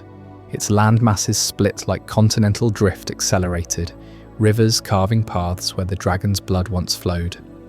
Fossils in Twist Mountain whisper of pre-split eras, bones too vast for modern skeletons. The original dragon, theorists say, resembled a triune behemoth, 3 tails fused, heads aligned in perfect symmetry. Reshiram's white plume for judgment, Zekrom's black generators for rebellion, Curem's crystalline voids for stasis. Its power? Sheer willpower reshaping reality. Legends claim it willed mountains to rise, skies to part, Pokémon to spawn from ether. No Dialga needed here, just intent-bending physics. You press on through Chargestone Cave, magnets humming against your skin, metallic tang in your nose. Electrons dance wild, pulling at your hair, your team plasma badge, if you kept one, vibrating loose. N's voice echoes in memory. Pokémon desire freedom, truth. But you catch the chill seeping from cracks, frost rimming stones in summer heat. Your Glaceon shivers, despite the bond, eyes wide at unseen presences. The Pokédex entry for Curem reads rational. The boundary between the normal world and the distortion world is said to be especially thin in Unova. Science says it's cryokinesis, supercooled plasma, yet witnesses report it phasing through trainers, stealing warmth, leaving husks that thaw into frenzied rage. If it's just biology, why do revived Curems merge with the Tau trio, screaming in voices not their own? That merger defies logic. Rational minds cite DNA recombination, tails locking like puzzle pieces, power surging threefold. Black Curem's turbines roar, ideals amplified. White Curem's flames, truth eternal. But footage from the Pokémon League glitches worldwide. Screens show the original dragon's full form flickering through, 3 mouths roaring in unison, reality warping around it. Colors invert, gravity flips for seconds. If science holds, why do merged forms shed crystalline shards that regrow into new Pokémon, unclassified? Feral? Now the tragedy sinks deeper. Kyurem drifts through Frost Cavern, absolute zero trailing in its wake, a god reduced to hunger. It waits, not for revenge, but wholeness. The brothers' war birthed heroes and villains, but left this husk to wander, freezing lakes solid in seconds, devouring heat from the living. What moral weight does that carry? Heroes chase truth or ideals, yet their clash birthed eternal incompleteness. Was the original dragon a god-deserving piece, or a weapon they unleashed? Unova's people revere Reshiram and Zekrom as saviours, but Curem haunts the fringes, a reminder that pursuit of perfection fractures the divine. In that frozen vigil, echoes of greater wars stir, conflicts where weapons warped life itself, pitting regions against annihilation. Up next, we uncover the ultimate weapon and the Kalos War, where life and death hung by a thread thinner than Curem's ice. Before we dive deeper into this incredible journey, I'm curious, Waitik, where in the world are you watching this from? Drop a comment below and let our global community know. And if you're finding this as mind-blowing as I am, hit that like button to help more people discover this story. 3,000 years ago, a war tore Kalos apart, not with swords or cannons, but with a weapon that drank the essence of life itself. You stand at the edge of Geosenge Town, flashlight beam cutting through the mist. The air smells of wet stone and faint ozone, like a storm that never broke. Crickets chirp in rhythm. Too perfect, too synchronized. A wild floette drifts by, petals glowing unnaturally bright. But listen closer. The wind carries whispers, faint echoes of screams, long faded. Was this war just a legend from Pokémon X and Y? A king's sorrow over his lost companion? Or did it leave scars in the soil you walk on right now? King Az ruled Kalos then, a man broken by grief. His beloved Floette fell in battle early in the conflict. He could not accept it. For 500 years, he waged total war, both sides slaughtering Pokémon by the thousands. Bodies piled in fields that still scar the land today. Az built the ultimate weapon, a towering machine fueled by those fallen souls. It pierced the sky above Lumiose City, drawing life force from every Pokémon caught in its beam. Not to win the war, but to bring back one flower, one Flette. The blast ended the fighting, but at what cost? The king's machine vanished, the war dead silent. Pokémon entries whisper of it still. Floette mourns eternally, they say. Az wanders immortal, hollow-eyed, his sorrow etched into every ruined tower. Dig into the geology, and it gets stranger. Kalos landscape hides craters, not from meteors but energy fallout. Megastones litter the region, born from that discharge. Think about it. Mega evolution twists Pokémon biology mid-battle, unlocking power beyond nature's limits. Pokédex calls them crystallized life energy, remnants of the weapon's pulse. Before Generation 6, evolution was linear, set paths from Caterpie to Butterfree. Then Kalos changed everything. Megastones rewrite timelines, letting Charizard soar with wings of fire. It never grew naturally. Venusaur blooms a savage flower. The fallout rippled worldwide, seeding stones in Hoenn caves, Sinnoh peaks. Was this progress? Or a fracture in Pokémon's evolutionary code, 3,000 years deep? You remember your first Kalos journey. Game Boy clutched tight, screen flickering under the bedsheet glow. The weight of your bag, heavy with potions and repels. Damp air in reflection. Cave clings to your skin, limestone dust coating your fingers as you pry at hidden walls. Your Lucario pulses with mega energy, veins glowing blue, but its eyes, they flicker with something wild, un-Pokémon. Heart racing, you scan the decks, battery beeping low. Xerneas horns shimmer in the Prism Tower lights, promising endless spring. Yveltal looms in shadows, wings folding life into dust. You chased legendaries across Prism Forest, berries crunching underfoot, but that hum, that distant machine thrum, it followed you. From Levair City's glowing woods to the cold steel of Az's airship.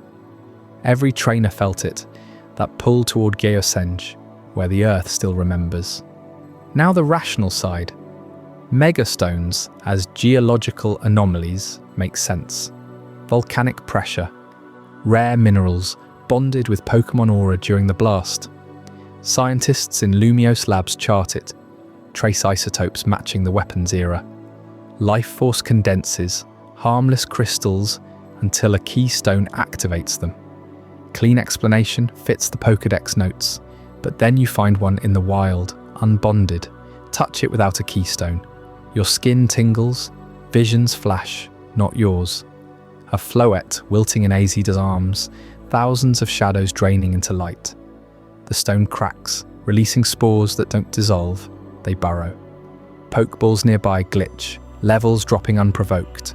Rational science shatters. What if the stones aren't dead remnants? What if they hunger still? Xerneas and Yveltal embody the war's heart. Life givers and takers, locked in eternal dance.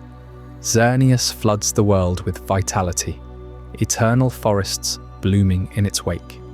Yveltal counters, wings siphoning energy to prevent overflow. Balance, they call it. But in Kalos ruins, morality blurs. Az sought Xerneas' gift for his Floette, rejected it, built his own. Did Eviltal fuel the weapon unknowingly, stealing lives to feed the machine? Or did Xerneas' mercy prolong the war, immortals clashing without end? Zigard watches from the core, order enforcer, but even it slumbers fractured. Was AZ right to defy gods? Or did his sorrow birth a world where every mega-evolution echoes those sacrifices? Heroes or monsters, life and death blur in the fallout. That immortal king's machine, lost but not gone, whispers of greater cataclysms. Up next, Chapter 9, The Darkest Day and Alien Origins. What if the stars themselves brought weapons worse than AZ's? 3,000 years ago, a king in Kalos fired a weapon that drained the life from countless Pokémon. But rewind further, 20,000 years back, Gala's soil remembers something worse. The darkest day. A shadow that swallowed the sun. Not a myth, a catastrophe etched into the bones of the land. You spray repel in the slumbering Weald. The mist clings to your jacket like damp wool. Leaves crunch underfoot, too brittle for autumn. A faint hum vibrates through your boots. Not wind, not Pokémon cries. Your Pokédex beeps once, then glitches. Screen flickers with static that smells like ozone. Birds scatter from the trees, but their shadows stretch wrong on the ground. Too long, too sharp. In Gala's lore, this is just fairy tale fog, a guardian haze. Or is it the echo of something crashing from the stars, leaking poison into the earth? Turn to the records. Sword and Shield, Eternatus. Pokédex entry calls it the king of Gala's energy. But dig deeper, Game Freak hid the truth in plain sight. 20,000 years ago, a meteor scarred the region. Not just rock, inside Eternatus, an alien, not born here. It hurtled from space to feast, draining the planet's life force. Infinite energy, that's its core. Dormant now, buried beneath the stadiums and cities, but leaking. That radiation? Dynamax? Pokémon sweltered giants in power spots. Gigantamax too, not magic. Fallout from an invader's sleep. Geology backs it. Galar's wild areas pulse with it. Fault lines glow under infrared scans in the code. Forgotten mechanic, Dynamax energy bands. Invisible in-game. But the math traces back. Radiation half-life matches the meteor's age. 20,000 years. Precise. You feel it first in Winden. The stadium roar fades. Your Charizard Dynamaxes, scales harden, muscles bulge, but the air tastes metallic. Your throat burns, like biting foil. Bag weighs heavier. Pokeballs hum hot in your pocket. Remember Sword on your Switch? Late night? Battery at 5%? Screen dims as Eternatus rises. Red eyes pierce the black. Not a boss fight, a hunger awakening. You clutch the controller. Heart races. That's the lived truth. Trainers in Gala chase the rush, but veterans whisper. Old power spots twist ankles. Pokémon faint mid-max. Not from battle, from overdose. The leak seeps into your veins too. Nosebleeds after raids. Dreams of purple skies. Rational take. Eternatus is a Pokémon, mutated by space rocks.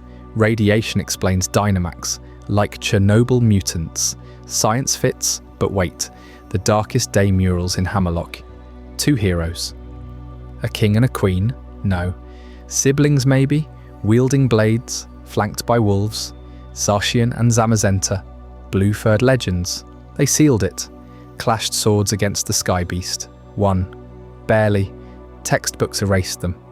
Gala's history scrubbed clean. Why? Chairman Rose's notes hint. The wolves slumber too. In the Weald, regal and rusty forms. But Pokédex says they rusted from battle wounds. Or shame. The logic cracks. If Eternatus crashed 20,000 years ago, why no fossils? No prior leaks? The radiation spiked recently? Modern Dynamax invented 3,000 years back? Matches Kalos timeline oddly? Coincidence? Now the erased heroes. Imagine their stand. Hammerlock Stadium built atop the crater. You explore the energy plant. Pipes groan. Purple haze drifts. 2 statues flank the entrance. Wolves, but schoolbooks call them fairy tales. propaganda, post-Darkest Day cover-up. Royals rewrote history, feared panic, or hid their weakness. Zacian slices air with a sword main. Zamazenta shields with rusted armor. They drove Eternatus underground, into coma. But the leak persists. Heroes vanished, names lost. Were they human, or ancient trainers fused with legendaries?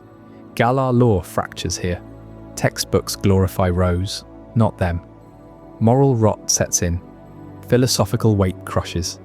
Eternatus didn't conquer, it starves. Planet's energy its drug, but we mine it. Dynamax banned a necklace of doom. Trainers addicted.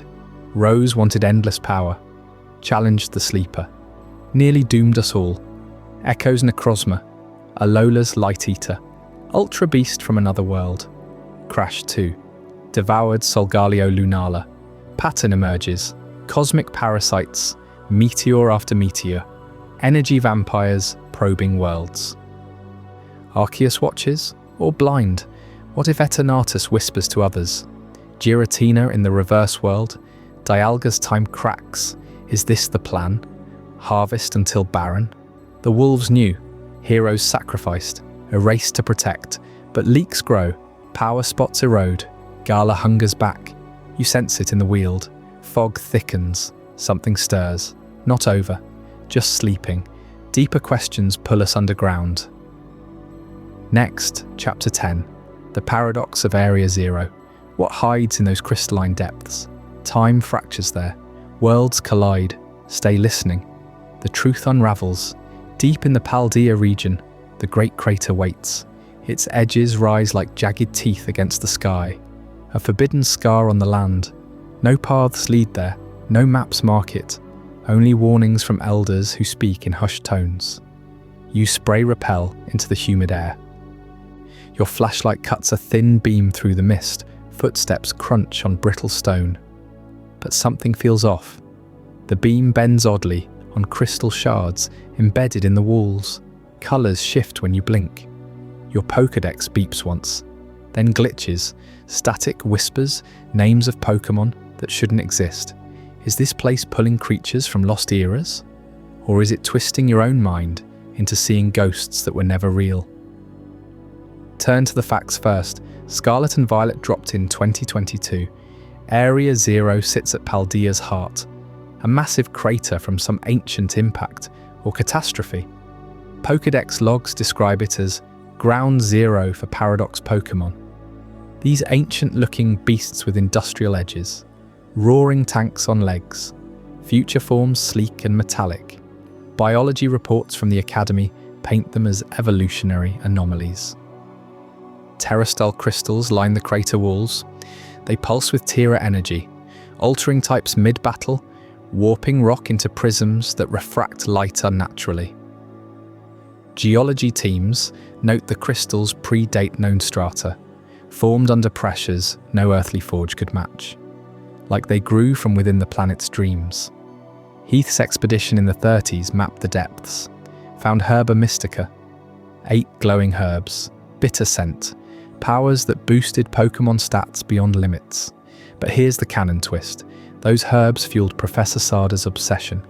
And Turo's. They built the time machine, a colossal device humming in the crater's core, supposedly ripping holes in time, pulling Iron Valiant from tomorrow, walking Wake from eons past. Pokédex entries call them paradoxes, survivors of warped timelines. Yet no fossil record matches them. No future echoes in labs, just sudden appearances, swarming the Zero labs like invaders. You descend the crater's lifts, air thickens with ozone, your bag digs into your shoulder. Pokeballs clink softly, battery on your Rotom phone drops fast, 20%, 10. The screen flickers with paradox silhouettes. You remember that first dive in Scarlet? Heart pounding as glimmerer petals rain down. Their glow not quite right, too vivid, like staring into a fever dream. Damp limestone clings to your shoes, echoes bounce wrong. A roar ahead, Screamtail darts past, its tail feathers shimmer like holograms. You hurl a ball, capture successful. But in the summary, Stats glitch. IVs read impossible numbers. You feel watched, not by eyes, by the crystals themselves. Reflecting your fears back at you. Deeper still. The zero labs crumble. Vines choke consoles. You pick up a log from Heath. His voice crackles in your mind. The herbia, they don't belong. Invasive. Thriving where nothing should. Spreading Tera crystals like a plague. You taste metal on your tongue. Hear whispers in the hum. Your Miraidon skids to a halt. Spines flare. It senses the core. Terapagos waits there. The turtle pebble, unassuming. Until it blooms. Shell cracks into a radiant lens. Terastalizing the air itself. Pokédex freezes. Unknown Pokémon. But legends whisper it's the source. A living prism. Bending time like light. Not fetching beasts from past or future. Manifesting them. From collective imagination. Trainer tales. Scholar sketches. What if the time machine doesn't travel? It dreams. Consider the rational line. Terra crystals are just minerals. Mutagens tweaking DNA on contact. Paradoxes? Radiation from the crater's depths. Accelerating evolution sideways. Time machine? Advanced tech. Quantum entanglement pulling variants from parallel Paldeas. Sada and Turo logged it all. Protocols precise. Herba mystica, rare flora. Evolved in isolation. Explains the boosts, the spread, neat, scientific. But then the logs cut out. Heath's team vanished. No bodies, no signals. Crystals grew over their camp. And Terapagos, when it activates, reality phrase. You see doubles, Pokémon you caught flicker out of existence, then reform, altered. The machine's core pulses in sync with your heartbeat, not pulling from time, echoing your thoughts. What horrors have you imagined down here? This leaves the dilemma. Area 0 isn't a wound, it's a mirror. Terapagos bridges not just timelines, dream states, human ambition birthed the machine. But the crystals fed on it, warped Heath's curiosity into invasion, Sada's past love into extinction, Turo's future greed into machines unbound. Are paradox Pokémon real? Or projections of our nostalgia? Fears of progress? The crater devours certainty, leaving trainers like you to wander its glow, questioning every shadow, every capture. If imagination manifests here, what else lurks in our shared myths? Wars unspoken, conflicts buried under peace, and that peace, it might be the grandest lie yet. Up next, Chapter 11, The Great Pokémon War Theory. What if the world you cherish was forged in fire? You step out of the great crater of Paldea, the crystalline hum fading behind you. The air tastes clean again. Normal, but as you board that first plane back to Kanto, something nags. Why does Vermilion City feel so hollow? Gyms half-built. Roads crumbling into dirt paths. Bikes chained to every fence like relics. And the men? Mostly ghosts. Loyalty's surge stands there, the only one with scars that scream war. Was Kanto just sleeping, or recovering from something that shattered the world? Picture the spray of repel from your canister, the sharp citrus sting in the air. Your flashlight beam cuts through rock tunnel's gloom, catching Pidgey feathers on the floor. Safe, routine, but listen. No echoes of distant chatter, no clatter of carts from working men, just the drip of water, too steady, like a metronome counting casualties. Your Pokédex beeps low battery. The screen flickers on Eradicate entry. Its incisors grow constantly. If you entrust it with a bag of rice, it will chew through the sack and eat the contents. Wrong detail 1, rice sacks don't rot this fast in damp caves. Wrong 2, those bite marks on the walls? Too deep for wild rats. Wrong 3, Surge's gym, electric homicide, has blackout scars on the doors. Fresh welds. Wrong 4, every billboard advertises war bonds, faded but legible. Comforting lore says Kanto's just rural, post-war paradise. Or did the adults march off to fight Pokémon turned weapons and never return? Kanto's canon cracks under scrutiny, Pokédex logs it plain. Lalti Surge, the electric gym leader, foreign soldier, quotes from battlefields unnamed. Real war heroes don't have to advertise. Vermilion's ports, war-damaged bulkheads. Gen 1 games 1986 in Japan. Red and green, Indigo Plateau empty of elders. Biology screams anomaly. Pokémon aggression off charts. Mankey's Pokédex. It becomes enraged by the smallest things. It has been known to faint from fury alone. Field note, post-trauma stress. Geodude entries hint seismic warfare. Its body is a weapon of war. It topples boulders with ease. Geology twisted. Routes lack bridges. Trains glitch on single rails. Forgotten mechanics. Missing no glitches spawn from invalid data like erased records. Crit ratios skewed high, 1 in 25.6. War code, optimized for combat sims. Infrastructure, pallet town, 1 house per family. No factories, no barracks. History pins it. Team Rocket uniforms echo military surplus. Power vacuum post-conflict. Giovanni's Silphco takeover. Coup d'etat. You remember it viscerally.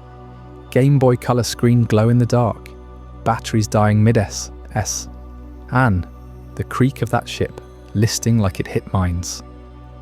You mash A to board, heart racing. Oak's lab smells of ozone and regret. You're late, his voice cracks. No wife, no colleagues, just you, 10 years old, handed Pikachu like a hand-me-down grenade. Cycling road, wind whips your face, tires crunching gravel where pavement should be. Fuchsia zoo, safari pens rusted, Tauros charging fences. The weight of 6 Pokeballs in your bag, heavy with expectation. Lavender tower, whales that pierce repel clouds, ghosts of the fallen. You pause at Celadon, department store stocked with Canalave relics. Buy an item finder. It beeps near the game corner. Prize counter hides rocket grunts, whispering supply runs. Your fingers ache from grinding Viridian forest bugs, levels too low for the path ahead. Surge's gym, locked doors force backtrack. Zap, blackout. You curse, flashlight out again. The anxiety builds, low HP beeps, potion spritz. Why no adult backup? Why you alone? Rational explanation first. Gen 1's limits, hardware constraints, 8-bit sprites hide crowds. No men. Art style favours kids, women. Nurses' joy heal endlessly. War metaphor for medics. Pokémon aggression, balance for challenge. Team Rocket, Saturday morning villains.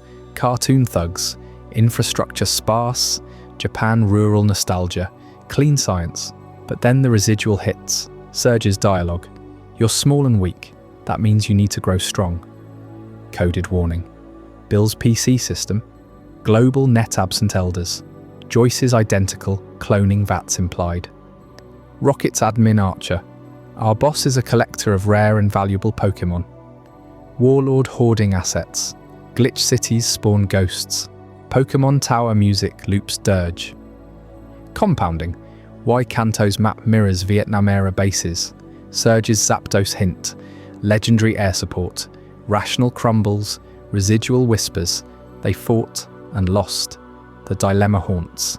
If war ravaged Kanto mere years ago, what moral rot festers? Kids conscripted as trainers, rebuilding society one badge at a time. Pokémon weaponized, psyches scarred into fury. Team Rocket fills the void, syndicates thriving on black markets of eggs and fossils. Existential weight. Your Pikachu, Thunderbolt champion. Born in labs or battlefield strays. Victory roads, ladders climb over mass graves. Philosophical tear, innocence as armor. Kanto's nostalgia veils genocide. But if peace demands forgetting, what awakens the scars? The Mew project and the Ditto connection in Chapter 12 pulls the thread further. What if genetic experiments birth not just clones, but the soldiers of tomorrow's war? The spray of repel hisses softly in the humid air of Cinnabar Island. Your flashlight beam cuts through the gloom of the Pokémon mansion, catching motes of ash still drifting from the fire that gutted this place years ago.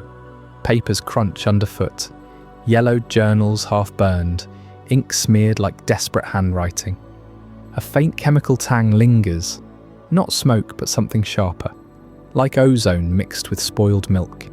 And there in the corner, a ditto quivers on the tile, translucent pink, perfectly still until your shadow falls over it. It doesn't flee, it just watches. Are these blobs harmless copycats, or the mangled remnants of a god stolen from the shadows? Deep in those journals, the truth unravels. Pokémon Mansion wasn't a lab by accident. It was ground zero for the Mew project. Scientists on Cinnabar, fueled by post-war ambition, chased immortality through flesh. They found Mew first, that elusive pink phantom, DNA source of all Pokémon. But capturing it wasn't enough.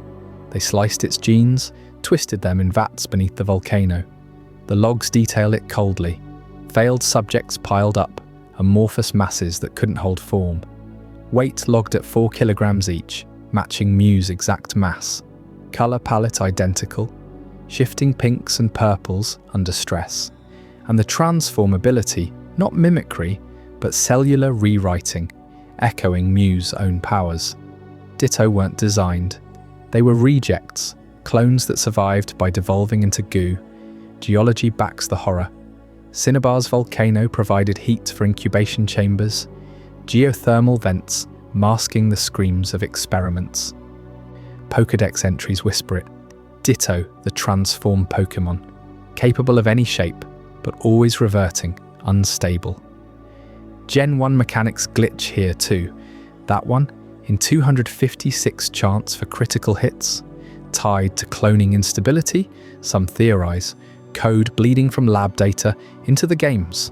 Fire Red and Leaf Green expand the journals. Entry 8 mentions subjects achieving partial replication before liquefaction. Entry 23. Mew's genetic supremacy confirmed. Clones inadequate. These aren't myths, they're field reports from a lab that burned its own secrets. You remember creeping through that mansion as a kid, Game Boy Color screen flickering in the dark, the weight of your backpack, heavy with 5 potions and a single escape rope. Damp limestone chills your fingers on the walls, the air thick with that unnatural sweetness, like candy rotting in a fridge. Your Pikachu tenses at every puddle, ears twitching toward unseen drips. Heart pounding, you scan a journal page, Pokédex beeping low battery, voice modulator crackling, Mew, genetic ancestor. But then a Ditto drops from the ceiling, splats beside you, molds into your Charizard perfectly. Flames flickering wrong, eyes too vacant. You hurl a Pokeball, capture it, but nights later, dreams of pink voids swallowing your team. That unease sticks. You've felt it every time a Ditto transforms in battle, holding your Venusaur's shape a second too long, vines twitching unnaturally. It's not just a switch, it's invasion. Rational minds explain it clean. Cloning fails produce Dittos, evolutionary dead ends. Their jelly form a survival hack for imperfect replication. Transform? Just extreme camouflage, honed by lab escapees scattering worldwide. But then the anomalies compound.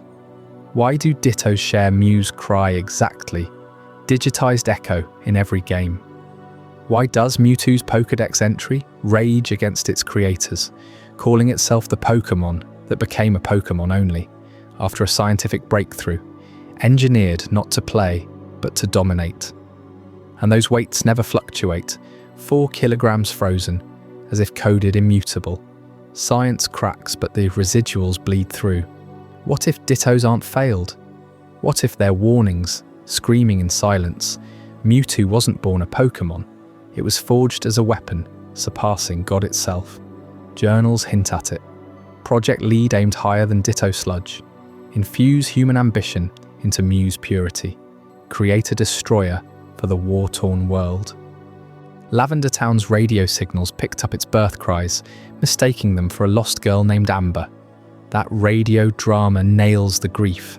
Amber, cloned from a human child, first success beyond Pokémon flesh. She laughed, played, called scientists Daddy. Then instability hit. Her body melted mid-hug, leaving a father's howl echoing eternally. Mewtwo rose from those ashes, psychic storm shattering the lab, mansion aflame. Not a companion, a biological apocalypse loose to rewrite the world in its image. Ethics crumble here. Was Mewtwo justice or monstrosity? Did cloning steal souls, trapping echoes in pink prisons? Trainers like you inherit the fallout, befriending failures without knowing their origin pain. These man-made horrors, an artificial life, wait just beyond the mansion's charred doors, promising deeper nightmares in the next chapter. Deep in the labs of Sylph Co., the air conditioner hums steadily. Clean white floors reflect the glow of idle monitors. You adjust your cap, pocket the master ball from your last gym win. Footsteps echo softly down the hall, but the hum warps, just for a second, into a digital screech. Pixels bleed across a screen, unbidden. A cursor blinks in the shape of eyes, and from the vents a faint ozone smell lingers, like burnt circuits mixed with rain. Is this just corporate tech, or the first breath of something born from code? Humanity has always reached too far, beyond Mewtwo's rage on Cinnabar, beyond the Ditto that slithered from failed vats. They forged new life from silicon and steel. Porygon came first, created in those same Sylph labs before Giovanni's takeover. Pokédex entry calls it a man-made Pokémon, programmed in 3 dimensions. No egg, no mother, just data compiled into form. They beamed it into existence via electromagnetic waves. In the anime, it glitches reality itself, piercing dimensions during broadcasts. But the games hint darker. Gen 2 introduces Porygon 2, an upgrade injected with mysterious black ooze. Evolution, not by stone or trade, but viral rewrite. Then Porygon Z, rushed conversion that shattered its neural net. Jerky movements, conversion beam gone haywire. Why the rush? Sylph files whisper of glitches in the original. Porygon refusing commands, staring too long at trainers. Cast form followed in Hoenn's labs. Weather Institute, high on Route 113. Designed to predict storms, control them maybe. Pokédex says Sylph again, synthetic weather body. Normal form sunny and plump. Rain flips it grey and drippy. Hail turns it icy shards. Sunny flips fiery. No DNA here, pure mechanism shifting with barometric pressure. But trainers report it weeping plasma tears in battle. Forecasts that predict personal disasters, not just rain. Lava-Ridge locals shun the institute, say the air feels wrong after experiments. Failed prototypes litter the basement, frozen in wrong weathers. Type Null pushes further. A Zane region secret, Alola's pride and shame, created to rival legendaries. Masked beast, grafted with cells from every type. Pokédex details the frenzy. It rampaged on creation. Compatibility rejected. They capped it with a helmet, suppressing the rage. Only a key item unlocks it into Sil Valley. But the journals in the lab burn marks show multiple failures before null. Bodies stacked, types mismatched, howling in cells. Apom arm here, Salazzle tail there. Frankenstein's monster for a post-war world. And it learns multi-attack, typing itself to plates, adapting like no natural Pokémon. Genesect's tale chills deeper, not modern labs. Team Plasma unearthed it from Unova's ruins. Fossil from 250 million years ago. Ancient predator, Kabuto-like shell. They revived it, cybernetic drive blasting laser beams. Pokédex calls it a revived extinction weapon. Plasma twisted nature's corpse into tool. Colress oversaw upgrades, but whispers say Genesect resisted. Claws scraping revival chambers. Speed boost drive overheating flesh. It fled, cloned into an army. Burned End's castle, ancient bug hating its saviors. Morgana seals the horror, Kalos creation myth from Azoth Kingdom. Artisans forged a mechanical girl, pumping life into brass gears. The soul heart, a flower-shaped core holding a pure soul, stolen from an unborn Clefairy maybe, or harvested raw. It slumbers 300 years in walls, awakening with childlike cries. Pokédex notes, sentience. Flower appeal move draws from that heart, but ethical logs, gone. Who authorized soul theft? Does Morgana dream of flesh? These aren't born of eggs or infinity energy. Arceus' spark pulses in wild Pokémon, that endless life force from Hisui myths. Dialga's time, Palkia's space, woven into every beast. But artificial ones? Porygon converts energy digitally. Castform mirrors skies mechanically. Null rejects harmony. Genesect's laser scars its carapace. Morgana's heart beats on stolen light. Do they hunger for souls they lack? Trainers bond, but reports surface. Porygon Z crashing Pokédexes mid-scan. Castform summoning unforecast gales over graves. Silvally shattering ultra wormholes, seeking escape. Genesect hunting fossils, Invicta's ruins. Laser carving names into stone. Morgana drifting stadiums, core flickering like a dying star. You remember the weight of it. Game Boy screen glowing in bed, 1 AM, Sylph co-elevator ride, tension building. First Porygon caught, pixels solid in your party. Box it away after that eerie sprite animation. Hoenn winds whipping Route 113, Institute doors creaking open. Basement Castform stairs, form shifting unprompted. Smell of ozone clings to your shirt. Alola nights, ether paradise alarms blaring. Type Null's mask cracks under moon's gaze. You flee with heart pounding, Pokédex battery dying. Unova's twisted tower, Genesect's drive wine echoing. Laser beam singes your sprite. Carlos Castle, Morgana's gears whir softly. You touch the soul heart. Screen warms under fingers. Childhood trust cracks. These weren't friends, they were warnings. Rational minds explain it clean. Porygon's glitches, coding errors, patched in updates, Castform's tears, condensation physics, Null's rage, genetic instability, Helmet as stabilizer, Genesect, paleo-engineering success, Morgana, advanced robotics, Cora's battery. But then the brakes hit. Porygon evolves without stone, mid-battle, trainer command ignored. Castform forecasts your rival's defeat, hours early, whispers your name in static. Silverly types to fairy against ghost types it shouldn't predict. Genesect fossil regenerates mid-fight, shell cracking like Rebirth. Morgana's soul heart pulses brighter near Rotom, soul sinking. Rational code fails. Residual life leaks through. What weight does this carry? Humanity plays God, but gods don't beg for souls. Mewtwo shattered labs seeking purpose. Ditto mimics to forget. These Porygon invades networks unbidden. Castform warps local climates forever. Null begets armies of RKS systems. Genesect erases its creators. Morgana wanders, core dimming without nurture. Do they share infinity energy, that eternal Pokémon spark? Or are they voids, hungering for what naturals take for granted?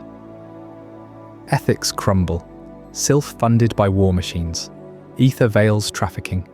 Plasma revives extinction for conquest. Kalos kings steal unborn light.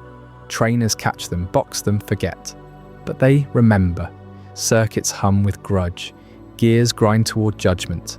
This pulls us into shadows, deeper still. Beyond metal hearts and laser scars, what lingers when life ends? Chapter 14, Ghosts, Souls, and the Afterlife awaits. I hope you're as amazed by this as I am. If you want to stay updated on more content like this, make sure to subscribe and join our community of curious minds. Trust me, what's coming next will challenge everything you thought you knew. These are not just Pokémon. These are echoes of what we leave behind when we die. Yamas clutches a mask carved from its own face in life. A human face, staring back with eyes that weep gold tears. Phantump drifts through foggy forests, its stump body formed from the spot where a child vanished. Forever calling out in a voice no parent ever heard again. You spray repel in the dim twist of a cavern mouth. The mist clings to your skin like breath. Your flashlight beam cuts sharp. revealing wet stone walls etched with faint scratches.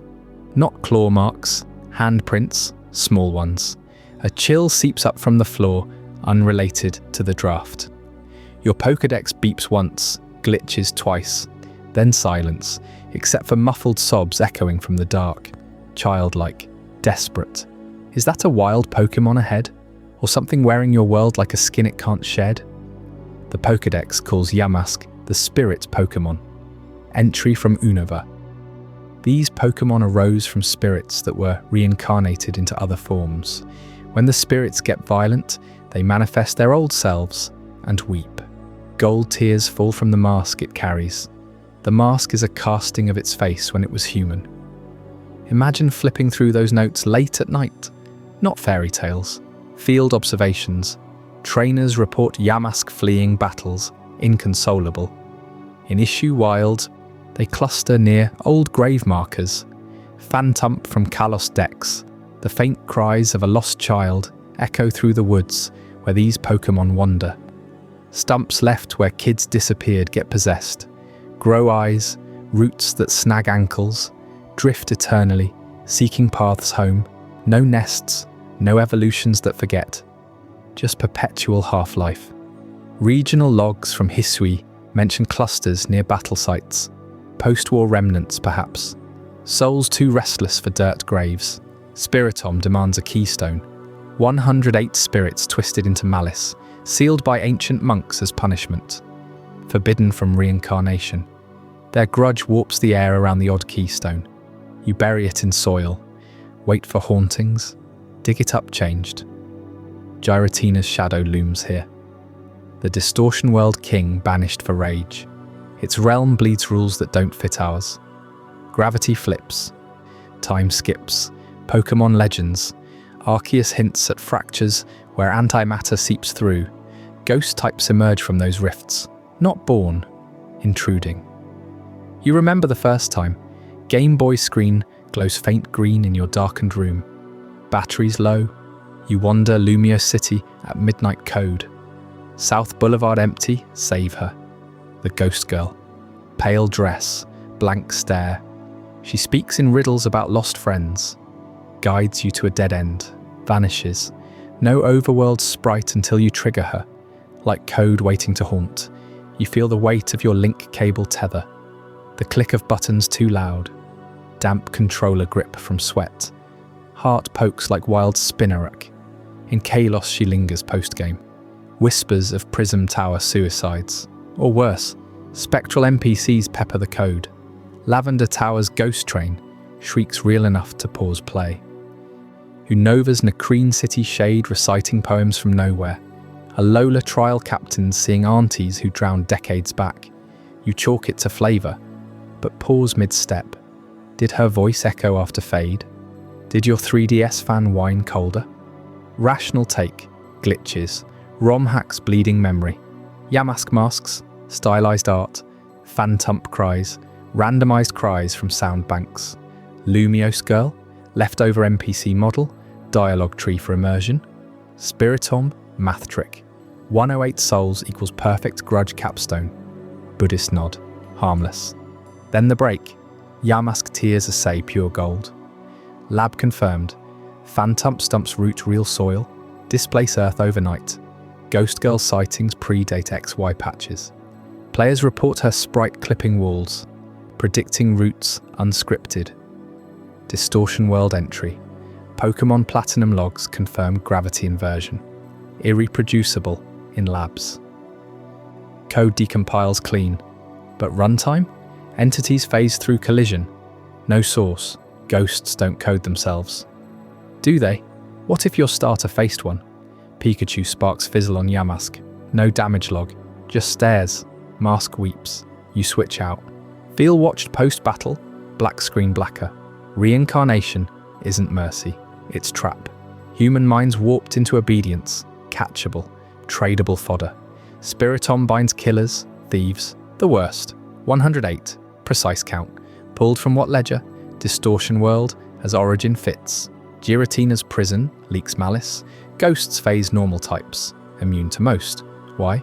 Foreign physics. Bleeding dimensional rot. Lumio's girl hints at more. Kalos' ultimate weapon ties to life-death cycles. Xerneas bleeds vitality. Eviltal reaps it. Ghosts refuse the cycle. Stuck. You grind levels in fog. Repel wears thin.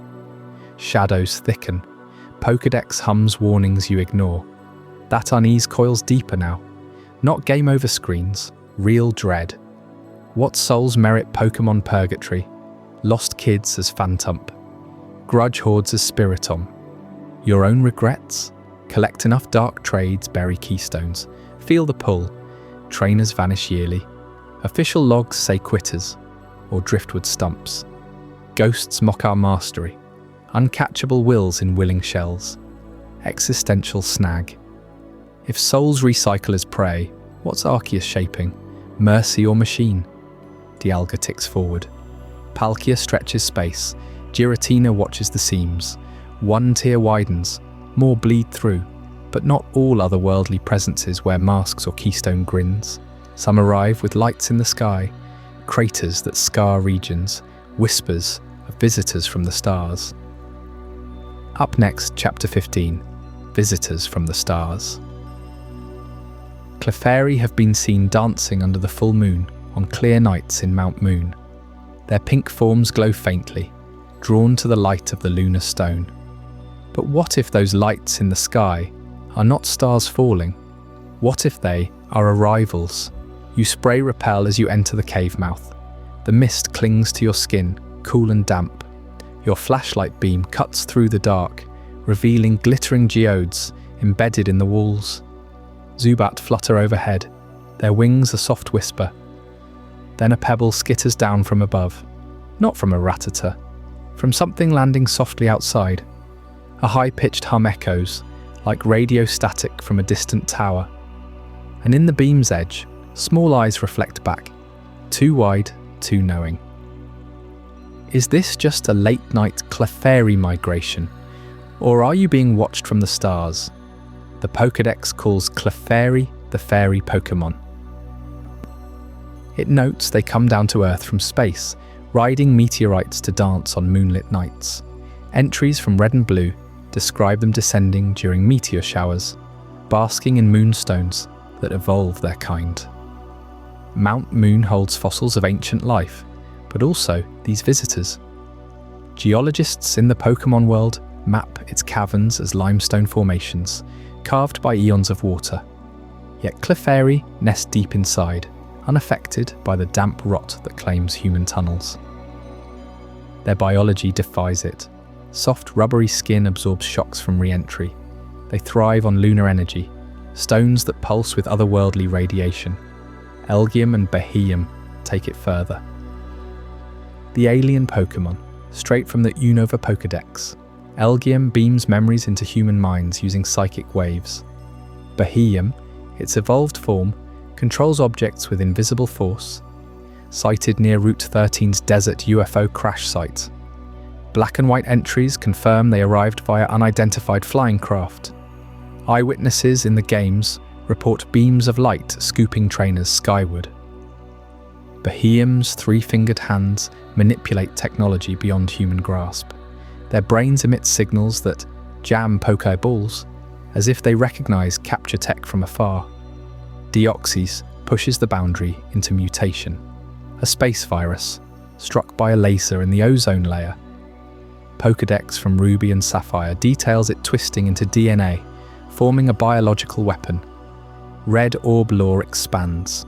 Cosmic rays warp it further, granting 4 forms, each shifting crystalline structure. It regenerates from a single cell after annihilation. Laser blasts vaporize its core, yet it reforms, adapting defenses mid-battle. Fire Red confirms this origin, a virus from the void, weaponized by accident. Moonstones tie it together, not mere gems, but fragments of the moon itself, or something older. Theories persist among Cerulean cave scholars that Mount Moon cradles a crashed vessel.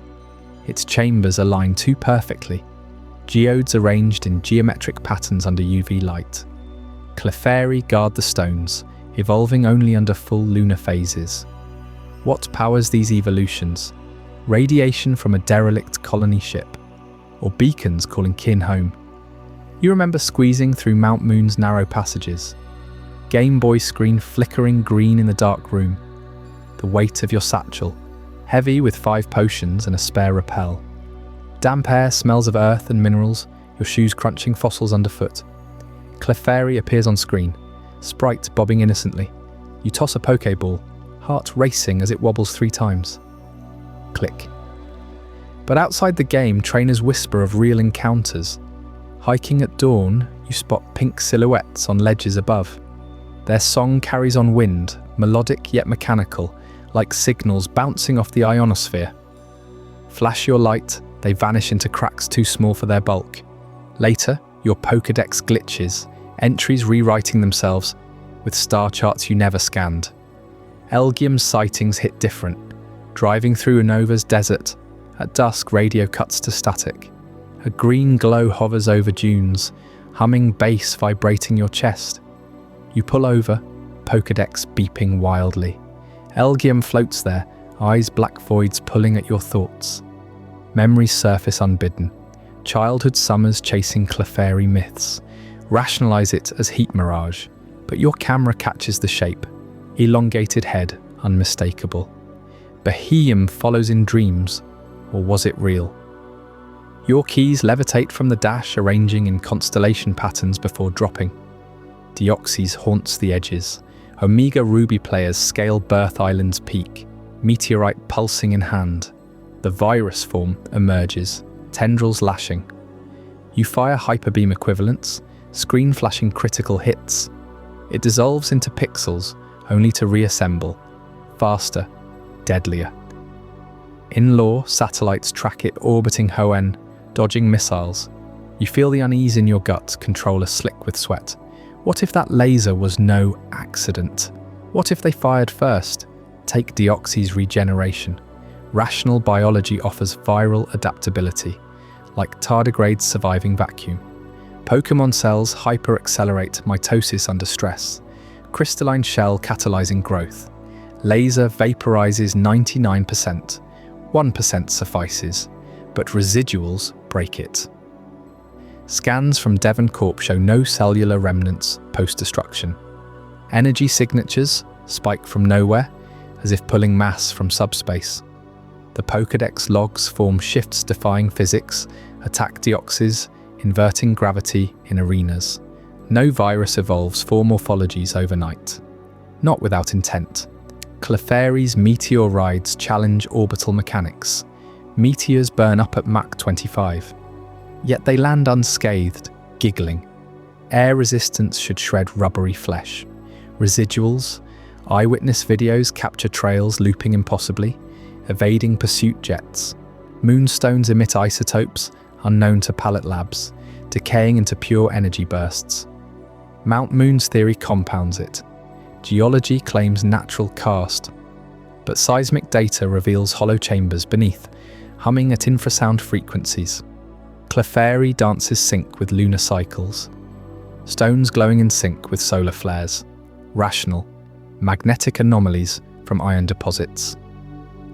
Residual, patterns match extraterrestrial signals intercepted over Kanto seas. Elgium memory beams. Psychic projection. Neurons firing empathy waves. Trainers report implanted phobias post-abduction. Rationale. Hypnosis exploiting suggestibility. Residual. Verified details of future events. Stock crashes days later. Behemoth tech mimics no known alloy, self-repairing under moonlight. Your world feels small now. Pokémon trainers roam one planet, regions vast but finite. Legends speak of Arceus shaping it all. Yet these visitors imply more. Clefairy, homesick for the moon. Deoxys virus adrift from ruined worlds. Elgium craft scouting colonies. What if your galaxy teems with life? Pokémon variants unknown. Dialga bends time. Palkia space. Have they bridged to those stars? Humans capture what drops in, blind to fleets above. Ghosts haunt the ground, souls trapped in Yamask masks. But up there, intelligences circle, patient. Moral weight crushes. Are you pioneer or pest? Invaders or invited? One inhabited rock in a stellar sea. Lore cracking under cosmic scale. Those cracks widen with the Ultra Beast invasion. What poured through next changes everything. The spray of repel hisses softly in the humid Alalan night. Waves lap at the black sand beach of Melamili Island. Your Pikachu snores lightly in its Pokeball. Stars wheel overhead, familiar and bright.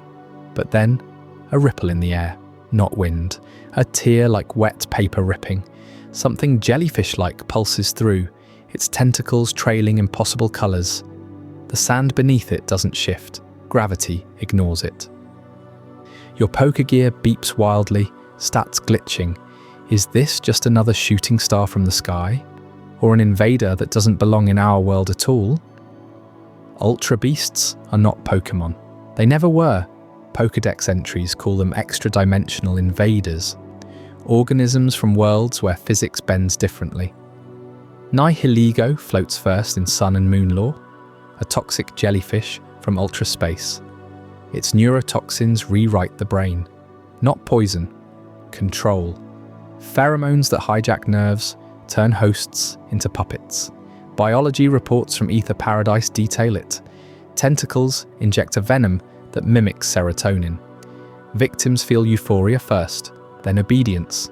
Alola's ecology shifts under them. Kartana slices leaves without cutting. Pheromosa darts faster than Mach 2, ignoring air resistance. Xurkitree drains electricity from power lines. Veins glowing like exposed wires. Buzzwole flex muscles that defy muscle fiber limits. No evolution, no breeding. They consume, adapt, overwhelm. Geology cracks open too. Ultra wormholes punch through reality. Not meteor impacts, not volcanic vents, rifts stable for minutes, sometimes hours. Ether Foundation logs from 2017 games track them. Melamile, Akala, Ulola, Pony. Patterns emerge. Wormholes cluster near ley lines, ancient Z-power nodes. Cosmog's mist stabilizes them. Weaponized, they tear wider. Ultra-megalopolis lore hints at fallout. A city starved of light.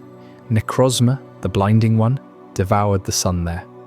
Now it hungers for Z-power crystals, fuses with Solgaleo, Lunala, becomes a beast of pure eclipse. You remember the approach to Ether Paradise, fairy cutting through turquoise waves. The dome gleams white, pristine, like a fallen star. Inside, air smells sterile. Clefairy plushies line shelves. A lie, Lusamine smiles too wide. Her eyes flicker, pupils dilated. Nihiligo's touch, years prior. She birthed it from obsession. Husband Morn vanished into a wormhole, chasing ultra beasts, left her fractured. Lily clutches Cosmog in a bag, whispering to it like a child. Gladion scowls, type null at his side. Silvalley's mask hides scars from Ether Labs. You battle grunts. Conservationists turned cultists. Floors echo with containment breaches. Nihiligo's bell tolls low. Your team recoils from the mist. Skin tingles. Thoughts blur. Did you feel it too? That pull to follow? Lusamine's tragedy unfolds in cutscenes. Golden hair, flawless skin, but veins pulse blue under flesh. Nihiligo fused with her once. Neurotoxins rewired maternal instinct. She saw ultra beasts as children. Perfect, untainted. Lily flees, Cosmog evolving to Nebby. Gladion rebels, Silvally roaring against its creator. Family splinters across dimensions. Moan lost in Ultraplant, madness in paradise. You navigate B3F, dark rooms cries from cells. Poipole hatches later in Ultra Necrozma Arc. A paradox, Ultra Beast with heart, or Scout. In Ultra Space, physics unravels. Platforms hang mid-void, no up, no down. Colours invert. Your Rotom Dex shorts out, screen inverting. You float, control sluggish. Nihiligo drifts, tentacles questing. Rational science says wormholes are quantum anomalies, temporary folds in spacetime. Dialga's domain, perhaps? Palkia seals them naturally. Energy dissipates. Containment fields from ether mimic that. But wait. Wormholes persist post-battle. In Ultra Megalopolis, skies stay dark. Necrozma's prism absorbs light forever. Said power rings echo there, faint. Cracks don't heal, they widen. Now the dilemma. Humanity weaponizes Cosmog. Ether Paradise engineers wormholes for research. Lucamine screams, beauty beyond our flawed world. Invasive species flood in. Ecosystems collapse if unchecked. Poipole bonds prove sentience. Nihiligo enslaves. Is containment mercy or hubris, like Cyrus reshaping time? Or AZ's ultimate weapon? We poke multiversal cracks, invite the abyss. Families shatter. Worlds bleed. Necrozma's hunger spreads. Light fades. What if these invasions aren't accidents? What if they're echoes from timelines already split? Up next, Chapter 17, the multiverse and timeline split, pulls those threads apart. How many Alolas exist? Fractured by wormholes. Listen close. The silence between worlds whispers answers. You step out of the Ultra Space Rift, the air still humming with that otherworldly static. Your team is battered but whole. Nihiligo's tendrils retract into nothingness behind you. The grass underfoot feels solid again. Alolan soil. Safe. You check your Pokédex. Battery low. A Clefairy warbles in the distance. Normal. But then you notice it. Your Charizard has a jagged scar on its wing that was never there before. Your items list shows a Master Ball you didn't pack, and the date on your watch skips forward 3 days. Was that invasion just a breach? Or did something fork the world while you were gone? One reality unchanged. Another subtly rewritten. Official lore confirms it. In Omega Ruby and Alpha Sapphire, the Delta episode unveils the split. Two timelines diverge, the Mega Timeline and the non-Mega Timeline. Zinnia, the Draconid Lawkeeper, guards the ultimate weapon. Not for destruction, for protection against an extraterrestrial threat. Mega Evolution exists only in one branch, the one where rays from space unlocked infinite potential. Lysandra glimpsed it first in Kalos, but Hoenn codified the divide. Game Freak calls it canon. No metaphors here. Parallel worlds, born from cosmic rays piercing the atmosphere. Dialga's time bends, Palkia's space warps. Giratina watches from the shadows. The link cable proves it. Not just a relic of Game Boy days, a canonical device. In the anime, Ash's trades cross dimensions. Pokémon journey between cartridges, not data transfers, literal transports. Your Venusaur from Red's world meets Blue's in gold, eternally young. Memory intact. How? The cable threads universes. Gold and silver linked to red and blue via time capsule, but Super Smash Bros. Confirms the mechanic. Trainer holograms flicker across voids, each swap echoes with residual energy. Feel it in your hands, that faint warmth when the trade completes, worlds colliding. Rainbow Rocket takes it darker. In Ultra Sun and Ultra Moon, Giovanni summons villains from Triumph timelines. Archie drowns the world in endless ocean. Maxie scorches it barren. Cyrus perfects his emotionless void. Lysandra's ultimate weapon fires true. These are not what-ifs, invaders from branches where they won, fused with Ultra Beasts. Their grunts carry Pokeballs from realities we escaped. Giovanni's plan? Harvest energy to mega-evolve his empire across all timelines. He fails. But the rifts linger. Questions pile. How many victories did we narrowly dodge? Every game cartridge is its own universe. Think about it. Your red cartridge. Kanto pristine. No megas. No Z moves. Then Fire Red. Leaf joins. Timelines multiply. Sword and Scarlet. Open worlds overlap. Glitches hint at seams. Missing No in Gen 1. A bird that devours data. Hall of Fame resets in unintended ways. Bulbapedia maps the mega timeline. Legends Arceus threads ancient Hisui to modern Sinnoh. But non-mega stays pure. Ruby without Rayquaza's prism. The split protects us, or imprisons something.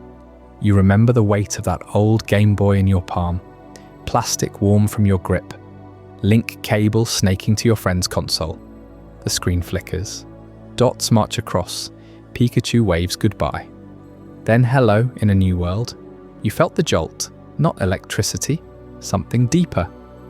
The anxiety of wild encounters bleeding through. Did that traded Abra know moves from a gym you never cleared? Battery dying mid-trade, heart races, darkness swallows the screen. You blow on the cartridge, reset. But what if it didn't come back the same? Damp cartridge slots in Pokémon Stadium. The roar of crowds from another league. Your starter evolves wrong. Stats off by 1. Crit ratio glitches. 1-2-5-6 chance feels rigged. In Sword and Shield, Dynamax dens pulse like wounds. Gala's energy from Eternatus leaks timelines. You raid with strangers online. Their Pokémon carry foreign shinies, movesets impossible in your patch. Link trades now wireless, but the unease persists. Ghosts in the machine. Ultra wormholes spit beasts from voids. You seal one. 2 more open. Trainer tower in Emerald. Ghosts of defeated foes respawn. Not saves. Echoes from losses in parallel runs. Rational explanation first. Game Freak engineers. Timelines for remakes. Omega Ruby. Splits from originals to integrate megas. Lore adapts. Link cable. Backward compatibility code. Rainbow rocket. Fan service multiverse. Cartridges. Just ROMs on plastic. Storage trickery. But wait. Director Junichi Masuda tweets confirmation. In 2014. Aurus Delta episode intentional canon, not retcon. Shigeru Ohmori directs. Explicitly states parallel worlds. Link trades preserve personalities. Pokédex logs cross-game. Yamask remembers human lives from cartridges you never owned. Rational cracks. Residual truth seeps. What if your save file is the invasion point? Philosophically, it unravels you. Infinite trainers, infinite use. One caught Mewtwo ethically. Another slaughters herds for rare candies, every cartridge valid. Moral weight infinite. Did your villain arc exist elsewhere? Giovanni succeeds. You serve him. Bonds eternal across splits, but fractured. Arceus shapes universes plural. Dialga clocks them. Palkia spaces them apart. Giratina devours the failures. Existential dread in every trade. You connect worlds, or doom them. Rainbow rocket proves victory corrupts. Non-mega timeline pure, mega tainted by power. Which are you in? Comfort of one world shatters. Up next, Chapter 18. The cycle of bonds and the future. What if every catch, every release loops us back to the start? Worlds may split, but bonds pull them together, or tear them apart forever. In the dim glow of a Kalos battlefield at dusk, Ash Ketchum stands shoulder to shoulder with his Greninja. Their breaths sync. Eyes lock. A surge of blue chakra flares, merging trainer and Pokémon into one shadowed form. Ash Greninja. The bond phenomenon. But notice the strain in Greninja's stance, the faint tremor in Ash's fists. The way the air thickens, like it's resisting the merge. And listen closely over the crowd's cheers, a whisper from the shadows. Is this unity a gift, or a warning that some connections pull too deep? This bond is no accident. It's the pinnacle of what Pokémon lore has built toward. From the earliest myths in Sinnoh, Arceus shapes the world not alone, but through creation. Dialga twists time into loops. Palkia stretches space into infinities. Giratina guards the cracks between. Pokémon entries describe it plainly. Palkia's Pokédex note from Diamond, it expands the universe by freely bending space. Giratina's from Platinum, it was banished for its violence, now dwelling in a twisted world that mirrors our own, but inverted. These are not fairy tales, they are field notes from explorers who touched the edges. Fast forward to Hisui in Legends Arceus. Humans arrive, fragile, banding with Pokémon against alphas gone feral. Bonds form out of survival, not choice. Regional histories pile up. Hoenn's primal forces, Kyogre flooding continents, Groudon cracking earth. Kalos life cycles with Xerneas blooming forests overnight. Galar's Eternatus poisons the sky with endless energy. Each era logs the same pattern. Humans disrupt. Pokémon react. Bonds stabilize. But dig into the mechanics. Mega evolution in Hoenn needs stones key to specific Pokémon. Z moves in Alola Channel Trainer will through crystals. Gigantamax in Galar taps ancient DNA. Ash Greninja, no item, no ritual, pure synchronization. A glitch in the system or the next code. You feel it, don't you? That rush when your first Pokémon leaps from the ball. Eyes meeting yours in the tall grass. The weight of the Pokeball in your palm. Cool metal warming to your grip. Damp earth underfoot after rain in Viridian Forest. Pikachu sparks crackling like static on your skin. You remember the Game Boy screen, flickering in the dark. Battery dying mid-battle, heart pounding as your Venusaur tanks a hit for you. Those nights grinding levels on Route 1, Repel hissing softly, the Pokédex beeping low power warnings. Bonds weren't abstract. They were your scraped knees from bike crashes in Cerulean, the salty tang of sweat after outrunning Team Rocket grunts, Greninja's water shuriken slicing fog like your worries. You trained them through fevers and failures. They evolved not just in stats but in loyalty. Ash's journey mirrors yours. 10 regions, thousands of battles. Greninja doesn't just fight, it becomes him. Water Bubble ability nullifies burns. Protean swaps types mid-move. Battle Bond triggers the form shift after a knockout. You lived those evolutions. Charizard's roar echoing in the stadium. Lucario's aura pulsing in your veins during a sync. But what if those bonds whisper back? What if Greninja's eyes hold memories not just of Kalos, but of every timeline you skipped? Take Ash Greninja's debut in the Kalos League. Rational explanation. Exhaustion from back-to-back fights triggers a latent ability, syncing their movements for boosted speed and power. Science of Pokémon biology supports it. Protean mimics moves for type advantage. Battle Bond is canon, listed in Ultrasun decks. Upon knockout, it transforms, gaining enhanced stats. Trainers have chased this for generations, but then the residual breaks it. During the merge, Ash collapses. Pain shared, Greninja's form reverts only after victory, but Ash blacks out, haunted by visions of unfinished threats. Not fatigue, something older pulls at them. Like Giratina's distortion, tugging timelines. Across anime episodes, bonds recur. Ash and Charizard reunite after years. Pikachu refuses to evolve, choosing bond over power. In movies, Lugia bows to a child. Rayquaza halts the clash. Always the sync defies logic. Rational says training. Residual says the bond remembers destructions past. Now the cycle sharpens. Adults fail first. Look at the champions. Lance corrupted by dragons. Steven obsessed with stones. Cynthia unravels time myths too far. Giovanni builds empires on control. Lusamine pierces ultraspace for obsession. Volo in Hisui betrays for godhood. Cyrus erases emotion for perfection. Adults cynicize.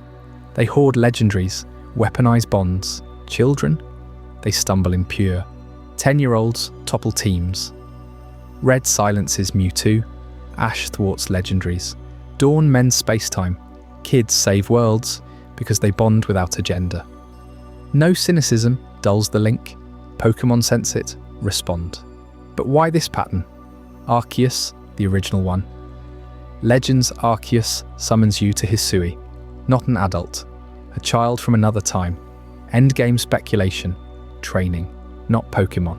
Humans, bonds forge guardians, across multiverses. Ultra Beasts breach, Eternatus crashes, Deoxys mutators, Distortion worlds fracture. Arceus crafts cycles to temper us. Children rediscover purity.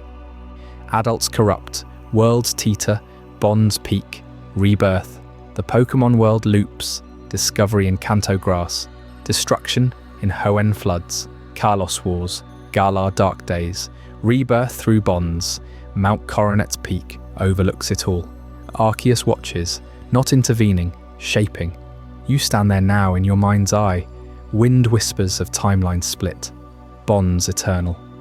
The cycle spins, children rise again.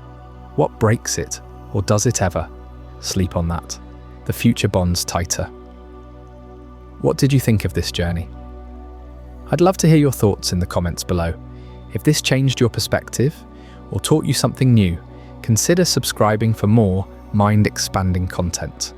And if you know someone who would find this as fascinating as you did, share it with them. These are the kind of conversations that matter.